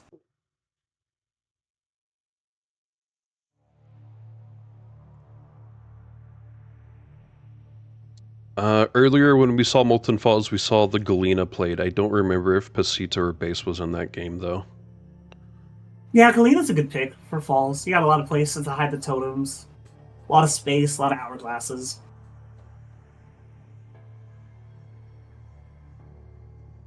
I would expect, somebody could pick Nyx. Anarki. I mean, that's okay. A good name from him. Nyx, Galena... Doom is not actually terrible. His ability is kind of doo-doo on this map, though. We could see, a meme, a Scale Bearer or Sorlag or something. Do duelers just use Doom ability for pretty much movement? I don't really ever see them using the Doom ability to, actually fight or do punches. If they're low, very low, the punches can be. But generally, there's too much time between the first and the second to really... And you're only doing 150 damage total with 2 hits. But between the first and the second, there's a lot of time for your opponent to get you dead or get you really low or whatever the case may be. So sometimes, but most of the time, yes, for mobility. I know on PTS his ability has some changes. We do see a Sorlag. I know on PTS his punch is a little bit different. I haven't played PTS, so I'm not It's sure very different on 100%. PTS. He can't. Yeah. I forget what it is, but he can't go fast in one direction now while he's ulted. So it's actually quite the reduction. Gotcha. And I know that didn't they make the attack stronger as well and maybe easier to hit? I'll look for the patch notes real quick while we're waiting. Base picked Sorlag. You know, he's got the mobility. Sorlag's pretty fast. And Galena comes out, so I would say a fairly even across the board here. Normally, Eisen would be below Ranger, but it's on Vale, which is arguably Eisen's best map. But for the most part, these are pretty even picks. Nobody is really advantaged or disadvantaged in any one way. Next Thursday is the update, so next Estoty we will actually be seeing all these changes played out. Hopefully I have next Friday off for Estoty and Moonbeam. Heck yeah. And thanks for signing up for that. Yeah, man, thank you guys for running it. I am very, very happy that we have, even if it's just a weekly one-off cup, it's just really nice to have something to play for. What do you think of the new day and time, Friday at 7:30 East? Do you like having it during the evening? I'm not opposed to it one way or the other. I like Saturday more because I'm not too much of a late night person, but that's just for me. I know a lot of people they have plans on Saturday, so I think Friday night will probably be more accessible for more players that aren't me. But I'm not opposed to Friday night. And we'll just be trying it out this September. Could be completely different starting next month. Yeah, All right, it's but really here we hard go. to Going into pick game one day. here. Yeah, it is. Because everyone's like, oh, this day's so much better for me, and this time is so much better for me. Right, and then the other half are like, no, this is worse for me. Yeah. And yeah, you just gotta roll with the punches. All right, guys, we have PASITA versus oh. No, it's right. PASITA versus Who do you Base. want to start on? I think I'll start with PASITA. I want to see this Athena. We haven't seen an Athena played today, so I kind of just want to get the full feel for that. Oh, nice. Yeah, Athena, I'm coming around. I didn't really play her for a long time, but she is very strong. Those hooks can do a lot of work, so.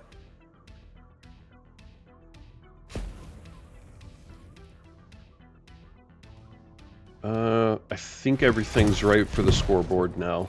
PASITA base. Yep, there it goes. It just updated. I feel like if PASITA gets the railgun spawn, that'll probably be better. Get your predictions in, guys. Get your predictions in. Prepare Being to able fight. to hold off a little bit of railgun control can go a long ways on a Awoken. Round begins in 3, 2, 1. No, Fight. y'all are right. We're never going to Right, make and he anyone does. happy. He's got the railgun spawn. He'll get the heavy Just want to here. get Very his standard feedback. opening. Base going for the lightning gun. So yeah, we've got rocket rail on PASITA, HMG, LG for base here, and yeah, we're slowing down. And I like that already. He's already picking up hourglasses. He's got his full 3. Yeah, he's gonna hold this rail area. I would assume try to pick up the next heavy. I don't think he's trying to fight for mega health with no hit scan. No lightning gun. Yeah, It looks very, like they're both just going to trade. Yep, very calculated opening from both players here. They're going to play pretty passively. They just don't want to take an engagement unless they're absolutely confident. Yeah, that was almost really, really nice from PASITA. He was trying to get a cheeky rail on the jump pad, but he made a step sound as he went up to the railgun, and Base heard him. So we will get a trade of guns here. Base not going for a railgun, though. Playing it safe, making sure he's in position for the next item. I thought he would go for a rail as PASITA went through the port, but he did not. He took the mega. And here we go. Yep, here's our first fight. Base not committing to that. Nice LG here from PASITA. That was a big He's peeker. low, so low, they both held down. Base That is peeker still did a one lot shot, of though. damage.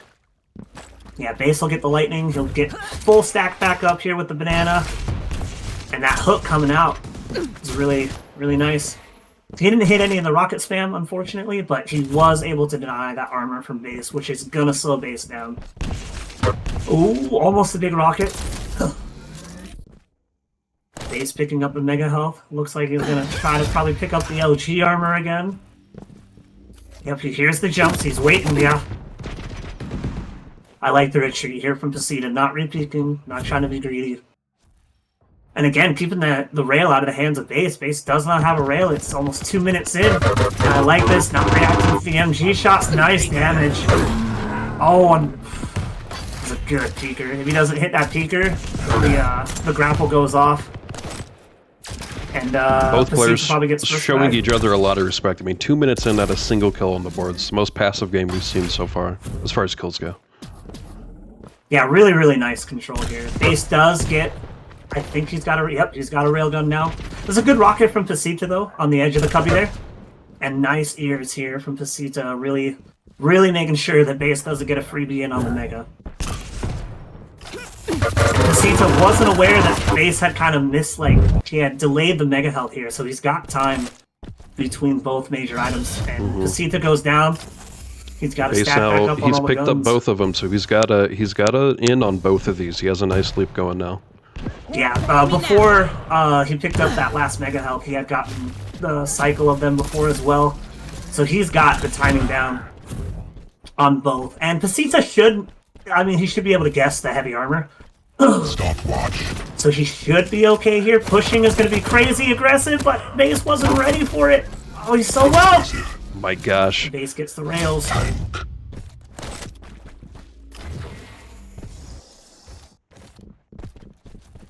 If Base doesn't hit that rail, that first rail, PASITA might have stolen that heavy armor. Good rail there from Base. Just I mean, get the your rockets Archie are starting. chipping, but they're not doing enough damage really to slow Base down. He's going to get that mega health for sure. Is he going to be aggressive for the rail again? He is not. But now he's on the low ground. This is a rough spot to be in with no guns. Rip. He's waiting for the rail. Pikachu. So yeah, 3 frags for Base. We're about he knows that halfway he through. spawned over here. He's got the guns, he's got the stack, he's gonna try to be aggressive here. Base just showing a lot of dominance. Yeah, he's got the stack to burn. Oh, but he might lose the mega here. Nice she play lost from it. PASITA. PASITA just very barely nice. scraping by there, but it's enough. It's enough. Well done. Oh, he almost lost that. He almost fell, and he almost blew herself off too. I think the rocket almost knocked him back too. I like the Slightly idea poor behind that play. positioning. That was really nice. Not really enough stack to make it work, but he's trying. That's actually kind of crappy tribal damage, because yeah, Base had that armor just sitting there. He was more than okay with taking damage. PASITA can't do anything to escape that. Just a sitting duck, really. Yeah, if he goes to LG, he gives up everything anyway. I think it was just... Oh, nice rocket! Nice rockets! So close. Could be. Oh, he's got a lot of Could stacks still to force work with this. here. He doesn't have any hooks to be aggressive, though. That's unfortunate. That's some really nice rocket shots. Base just able to barely scrape by this. Oh, here we go again. Starting nail gun. 36 damage. Oh, a shoddy. Oh, he's so low! Nice! Playing Nice with fire. switch from It worked out, PASITA. though. Well done.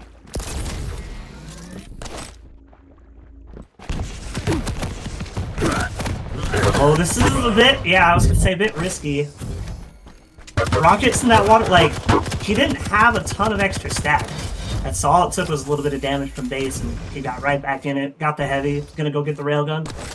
And he's ready to roll for this mega.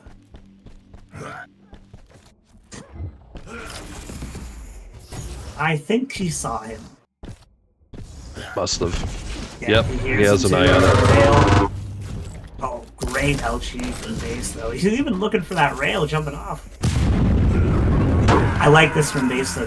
Once he's got, that solid control, he's being aggressive. He's not letting PASITA get anything for free. And he's right back here for the end of 5 seconds. Brutal LG. PASITA already calling PASITA it. calls it, yep.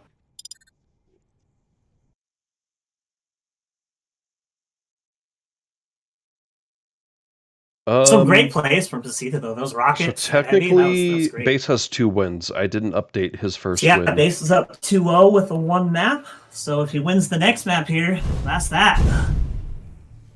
We are moving on to... I think it's Vale. Vale, Ranger, Eisen.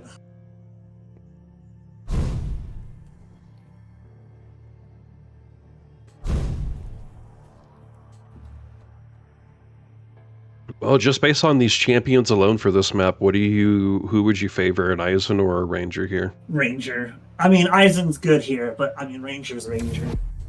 Okay. He's got the rocket jump passive, he's got the orb, he's just hard to deal with, especially in the hands of a player like Base.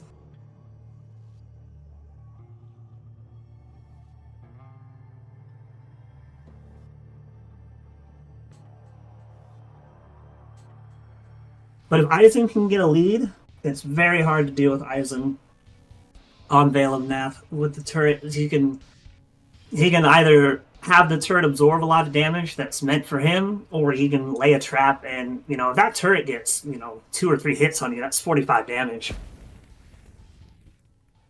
And if you're at a stack deficit already, that 45 counts for a lot. Pasita spamming his nail gun. Prepare to fight. Round And yeah, begins I would in say on paper, the Ranger definitely has the 2, advantage. 1. Alright, if that's the case, I'm going to start with Eisen. Alright. Decent spawn.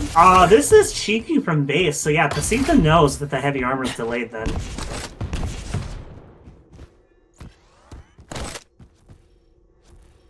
He's got a rail and he's just gonna wait.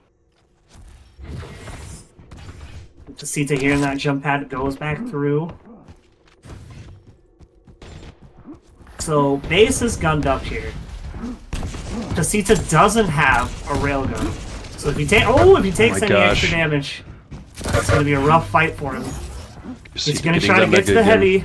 Yeah, he tried to get to the heavy, but the orb is just so good. He's only got 2 rockets to be sitting there.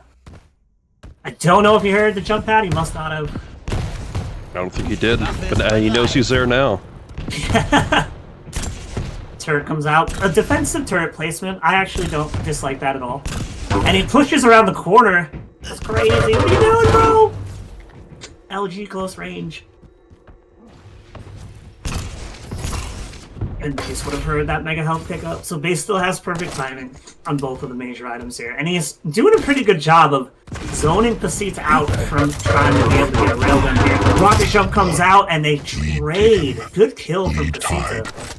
Guys, I forgot to do predictions. 2 minutes on those predictions. Get the railgun spawn here. And they should trade major items unless Base gets aggressive. He does have an orb to make a play on. And the rocket jump comes out, trying to come out here from Pasita. Oh, and Base gets the mega as well. This is terrible news for Pasita. Yeah, Oh no, he got both. I would have expected he would have, known. I figured he'd try to go for the heavy. But Base was just waiting up top. He was waiting for a sound either way. What one are you going for? I'm going to try to damage you. I don't think Base would have had a rail though, so... Alright, good rail coming out here from Pasita. He does have stack advantage. It doesn't look like he's going to be aggressive on the mega though. I would just set up for this heavy. And yep, he's ready. He knows where you're coming from. Ooh, very nice rail here. Yep, heard the land. Here's the jumps. He's ready for you. Decent rockets. He slips away. He's so low, and the rail comes out. Well played from Pasita. Nice lightning gun. You're low. That wasn't a direct. You're lucky. I'll allow it. Well, since you approve. And he does even gets the heavy. I thought Base would be on it, but no. He's sure to run from Pasita here. Yeah, massive. And he even hits that rail here, too, so he can be aggressive. And the turret comes out, so does the orb. Good escape. Decent rocket, though. 40 damage, nothing to sneer at. He's got position here on Mega. Base does have a rail, so you got to be worried, Rail is so strong in this game. Oh, he's gonna leave the Mega. That's crazy. Good play. You get the one rail, but you take big rockets and you lose the heavy. He had to hit the second rail. Base getting a heavy out of Good that. play just went sour because now he doesn't have position on Mega, but Base doesn't know about it himself. I don't think Base knows at all. He's going to get a second kill out of this before going to Mega, I think. He's so low. Even with that Mega, he's barely above starting stack. Wow. That's a huge turnaround from Base. PASITA does get the rail spawn. Try to get him a rocket launcher here. Maybe not. Here's the door. Good rail. Evens the stack back out. Just gotta hit one more. He's gotta scare him. Oh, he gets it from underneath him. And that's a really good rail to hit here, too. He can get back on position for the Mega. Decent rocket. Oh, Base is ready for it. Now he's scared to jump for the Mega here. But Base does leave. He lets him get it. Base will get the armor down by the railgun. And he's got 10 seconds. If he goes HMG, he has time. He's not going HMG. He's had a little trouble getting So I up think here he's to just going to go get around. Here. Well, he might rail it. Yep, he was ready for a rail. It does miss. They both have pretty good stack here. Decent LG. Good rail back. Ooh, big rail. They both have a read. They know Mega's about to be up. Nice rocket from PASITA. Big rocket from PASITA. Nice tying up. He's looking for the spawn. And Mega's up. He could just go back and grab this. I'm not sure if he knows that it's up yet. I think he does. He's really trying to force the okay. issue here. Base doesn't have any guns. So yeah, he gets that second frag. He's pushing it a little close for the heavy. But I don't think Base is going to go for it. Base does have orb. Ooh, nice rockets! Beautiful. So yeah, we've got... I like this from Base, not going for the railgun. Doesn't even want to risk taking that damage. He's down by 2, halfway through. Some really nice play here from PASITA. Yeah, he's gonna get Mega. He's set up. He can hear him, so he's not gonna let him get a lightning gun for free. Stopwatch.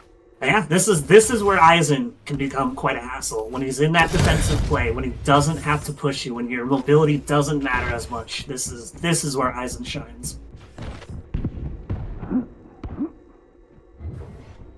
PASITA getting a lot of information from this. Top still. Now is out of rail ammo. That could become an issue. But he's just holding this high ground. Base is on. He's ready for him. No rockets coming out. Big direct. The orbit comes out too. That's a good rail. Oh my gosh. Nice return from Base. Getting that kill. Just one kill behind. He's very low. They both get each other. Nice play from PASITA. Nothing has Still happened. Got the lead. Handyman.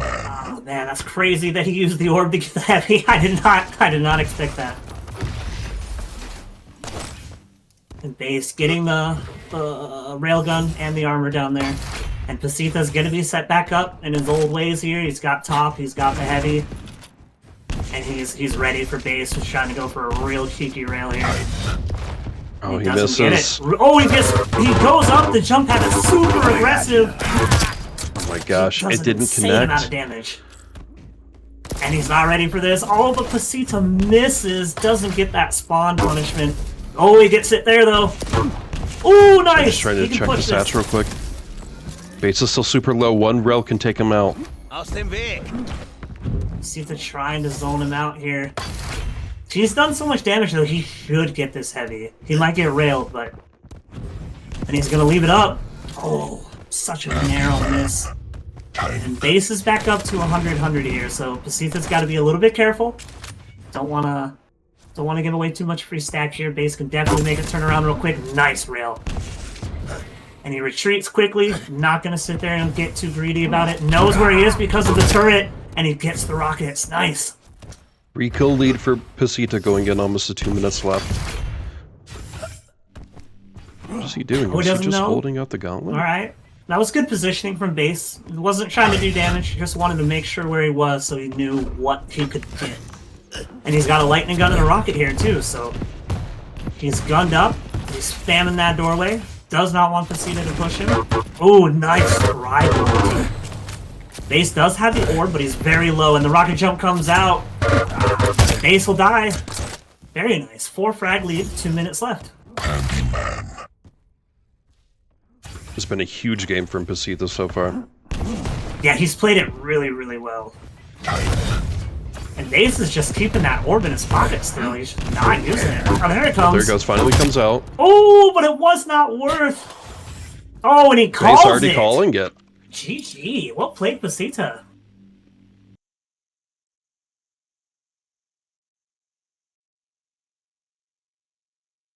Good use of the Eisen. I said Ranger was better, and you know, PASITA had to prove me wrong. He made us eat our words. All's fair in love and war. So now Alright, we're guys, going real to quick. Ruins, that's right, where PASITA has Slash and Base has Visor.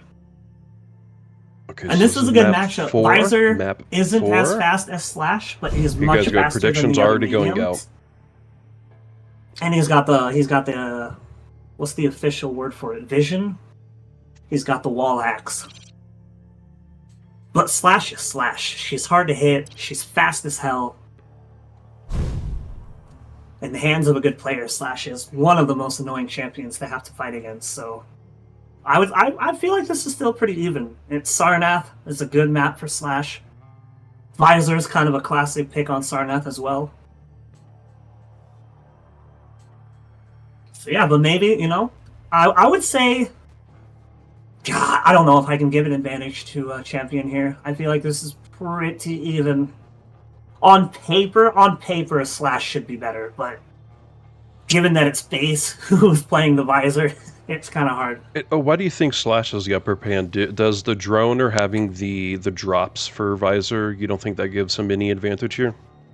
So the thing with Sarnath is whoever controls the heavy side, which is heavy, you know, the jump pad up, generally gets control of most of the hourglasses. There's a lot of hourglasses on this map, but the 6 that are easy to pick up are the 2 up the heavy jump pad, the 2 in that little corridor by the nail gun, and then the 2 down by lightning gun. There's another 2 underneath the light armor, the low light armor. But it's kind of a pain, you know. Generally, you're only going down there to pick up the 25 HPs, or if you're Galena, sometimes people will put a totem down there. And there's one more up a little ways from the teleporter. But Visor is great, don't get me wrong. But if Base is really going to try to have the wall hacks up, he's going to have to control those hourglasses. And Slash is so fast that it can be very difficult to do. And this is just kind of a, you know, these large flat maps like this. Blood Covenant is another one. Slash is just really strong. Molten Falls, Sarnath, Blood Covenant. Those are Slash's best maps. 1. Fight. Interesting spawn. I started on PASITA, I guess. Or are you on Base? I'm with PASITA too. Alright. PASITA PASITA got has Row. Technically, it's the Mega Health spawn, one of the Mega Health spawns, but he didn't go for it. I liked what he did. He dropped down, he got the armor, he got the railgun.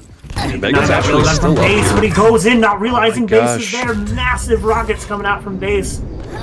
Base finally picking up that Mega after that fight. PASITA, oh my gosh, a Trail gets him! Oh no, he spawned there though!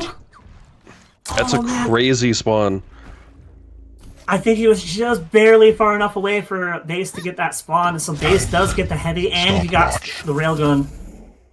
PASITA will pick up this armor here as Base makes his way over to the Mega Health. He has a railgun, so like he can be TP with this Mega Health here, but he probably can't push for it. And yeah, that nail gun is enough to scare him away. That was what a crazy opening. So he hears a big directs coming out here from PASITA though, really evening out that stack. Now Base is probably going to try to jump down this jump pad here. If he takes more damage, this is risky. I know he's got the heavy to his back here, but Slash is fast. He might be able to cut him off. Picks up the heavy. Oh, big rail great coming rail. out, though. Yeah, they trade, but the trade is a lot worse for PASITA. He doesn't have the stack to work with. And they're both He's here. looking to get this engagement, jumping over, dropping down on PASITA. Big Nice LG. LG. Yeah, Base with 2 frags. Pretty early on in the game, though. PASITA does have a rocket. And he just goes for the light armor, yeah. He's just gonna go get a little bit of armor. Broomsley, I see you in chat. If you could join the Church of Quake Discord, that would be super awesome big for rockets! Moonbeam Cup for Nice, tonight. and he gets the mega base, misses that rail, that's huge. And PASITA's gotta know he's low here. Oh, and he's waiting for him to go for the rail. Thank you, bud. I really appreciate that. It helps us with setting everything up. But he drops that down. Oh, big rail's coming out again, but PASITA wins it. It's real quick. If anyone knows who Rindar is, I'm also trying to get him in for Moonbeam tonight. So even though PASITA picked up that heavy armor, they still gets the refrag. He will lose out on the mega here. And a 2-kill lead here for base. This is a great match for him right now. He's already on the the heavy armor. He only has a nail gun. Thanks, bud. Really Okay, appreciate that. Oh, but he misses the first couple nails. That's so unfortunate. It's a good idea, a decent trap. I like the idea. But base will get out ahead of it, and he gets the hourglasses as well. He's close to having his sight back up. He's gonna get mega health. He's just here in time for mega as well. He doesn't actually pick up rockets. That's maybe you just didn't see it necessary. Try and play for the heavy. trying to play for the heavy. He uses sight there to try to get that rail, but PASITA hears him coming up the jump pad. So he doesn't get any damage out of that. It's not the worst thing in the world here for PASITA. He does lose out on the heavy, but he's maintaining high ground position here, trying to make it so that base doesn't have a freebie up to mega. And yeah, full cycle around, he gets the mega. Oh, are they going to clash here? Oh, they might. The first rocket misses, and a little bit of self-damage. PASITA's I know that heavy's going to be up soon. They have to stay here for this. The rockets are just not strong enough for PASITA, and base will take the heavy. He's relatively low on health, but PASITA doesn't have any guns to punish. Here, real quick, what's that LG looking like? 55%. 5 seconds to mega. This should be better. He does hit the rocket, but doesn't finish it up.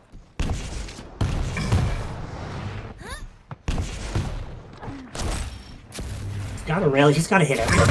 He's going to do this. Nice damage. He's so low though, but he hits the rail. Well done from PASITA. Gets a lifeline in. He will get the heavy, but base is here. But he's gonna let him go. He'll let him get a little bit of health. Anything from the LG would have taken him out there, but PASITA just peeks that corner, gets that rail. Yeah, that's a do or die moment. You know, sometimes you just gotta hit your shot. Gotta risk it to get the biscuit.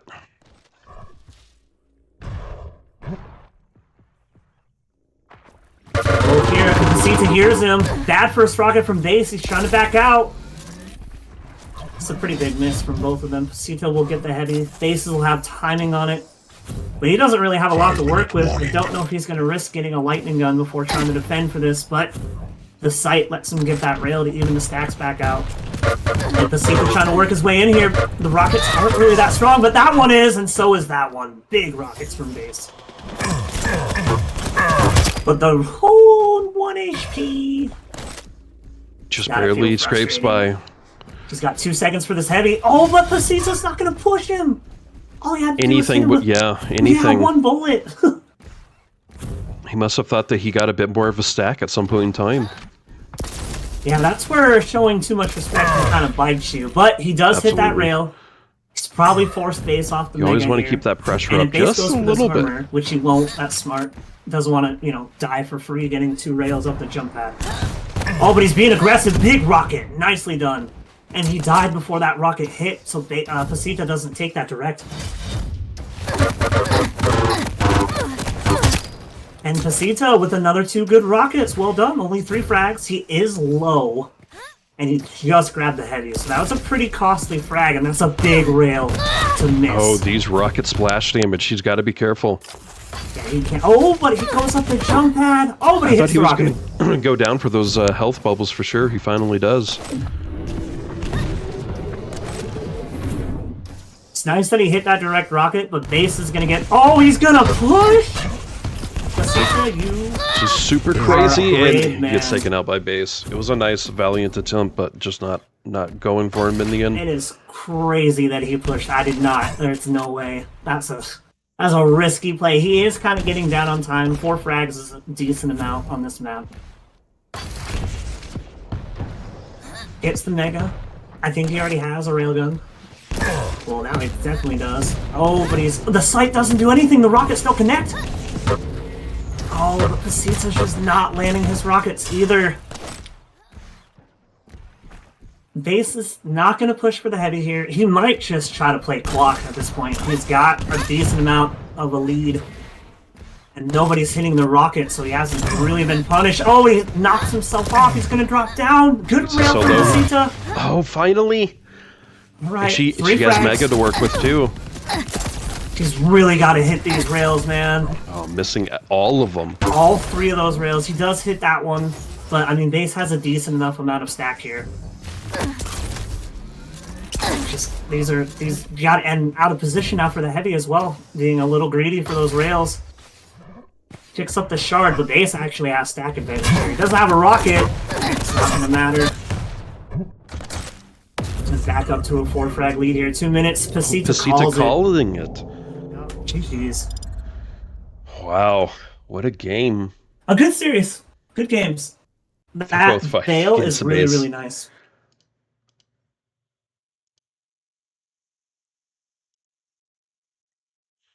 All right, well, we typically don't get to interview these guys afterwards, so that's pretty much it. So we will be back later, of course, for Moonbeam at 7:30 p.m. for the duels. What did you think of the tournament, though? Was there any surprises for you, or it kind of just went the way you thought it would? Went the way I thought it would. PASITA played really well on Vale. That was a really fun game to watch. The Awoken was pretty alright as well. I would say on paper, though, this is probably about as by the book as you can get. But, like, no disrespect to any of the players. Base is an incredibly talented player. He's very difficult to play against. He's the guy to beat pretty much every week here, so it's a tough challenge for these people. Yeah, I mean, this is a guy who's taken down Rafa on land before, so it's you got your work cut out when you're playing base. Well, Davis, thank you so much for co-casting with me for these last games. It's very kind of you. I appreciate it. It's always nice to have someone else to bounce stuff off. And good luck tonight. Yes, absolutely. Thank you for having me, and thank you for the luck. And I'll be here in 3.5 hours, 2.5 hours. I don't know. Yeah, something like that. Yeah, 3.5. something like that. All right. Well, thank you. We'll see you then. Yes, sir. Adios. All right, guys. I'm going to go ahead and shut down. That is it. For Estoty 116, but again, we will be here at 7:30 p.m. tonight for Moonbeam Cup 4 here. I'm gonna do that. That's the website. You can go look at the website. You can still sign up. There are probably a couple more hours left for signups if y'all wanted to. But that will be it for Estoty. Congrats to Base for winning. That was 3-1. And I'll go ahead and in-stream and go ahead and start uploading that video, to be honest. Who we gonna raid, guys? Who we gonna raid? I'm gonna send y'all over to... Oh, hey, you know what, guys? I'm gonna send y'all over to Rob. He is at the Belgian Quake Champions LAN right now. So y'all can talk to him. Ask him how it's going. He may be streaming and doing stuff here shortly as well. I don't know for sure.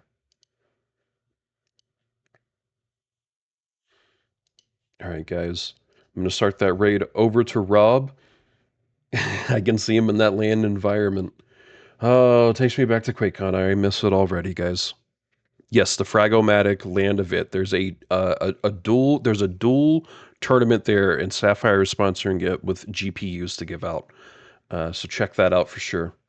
All right, guys, I'm going to send you there. But remember, come back 7:30 tonight. We got Moonbeam Cup 4.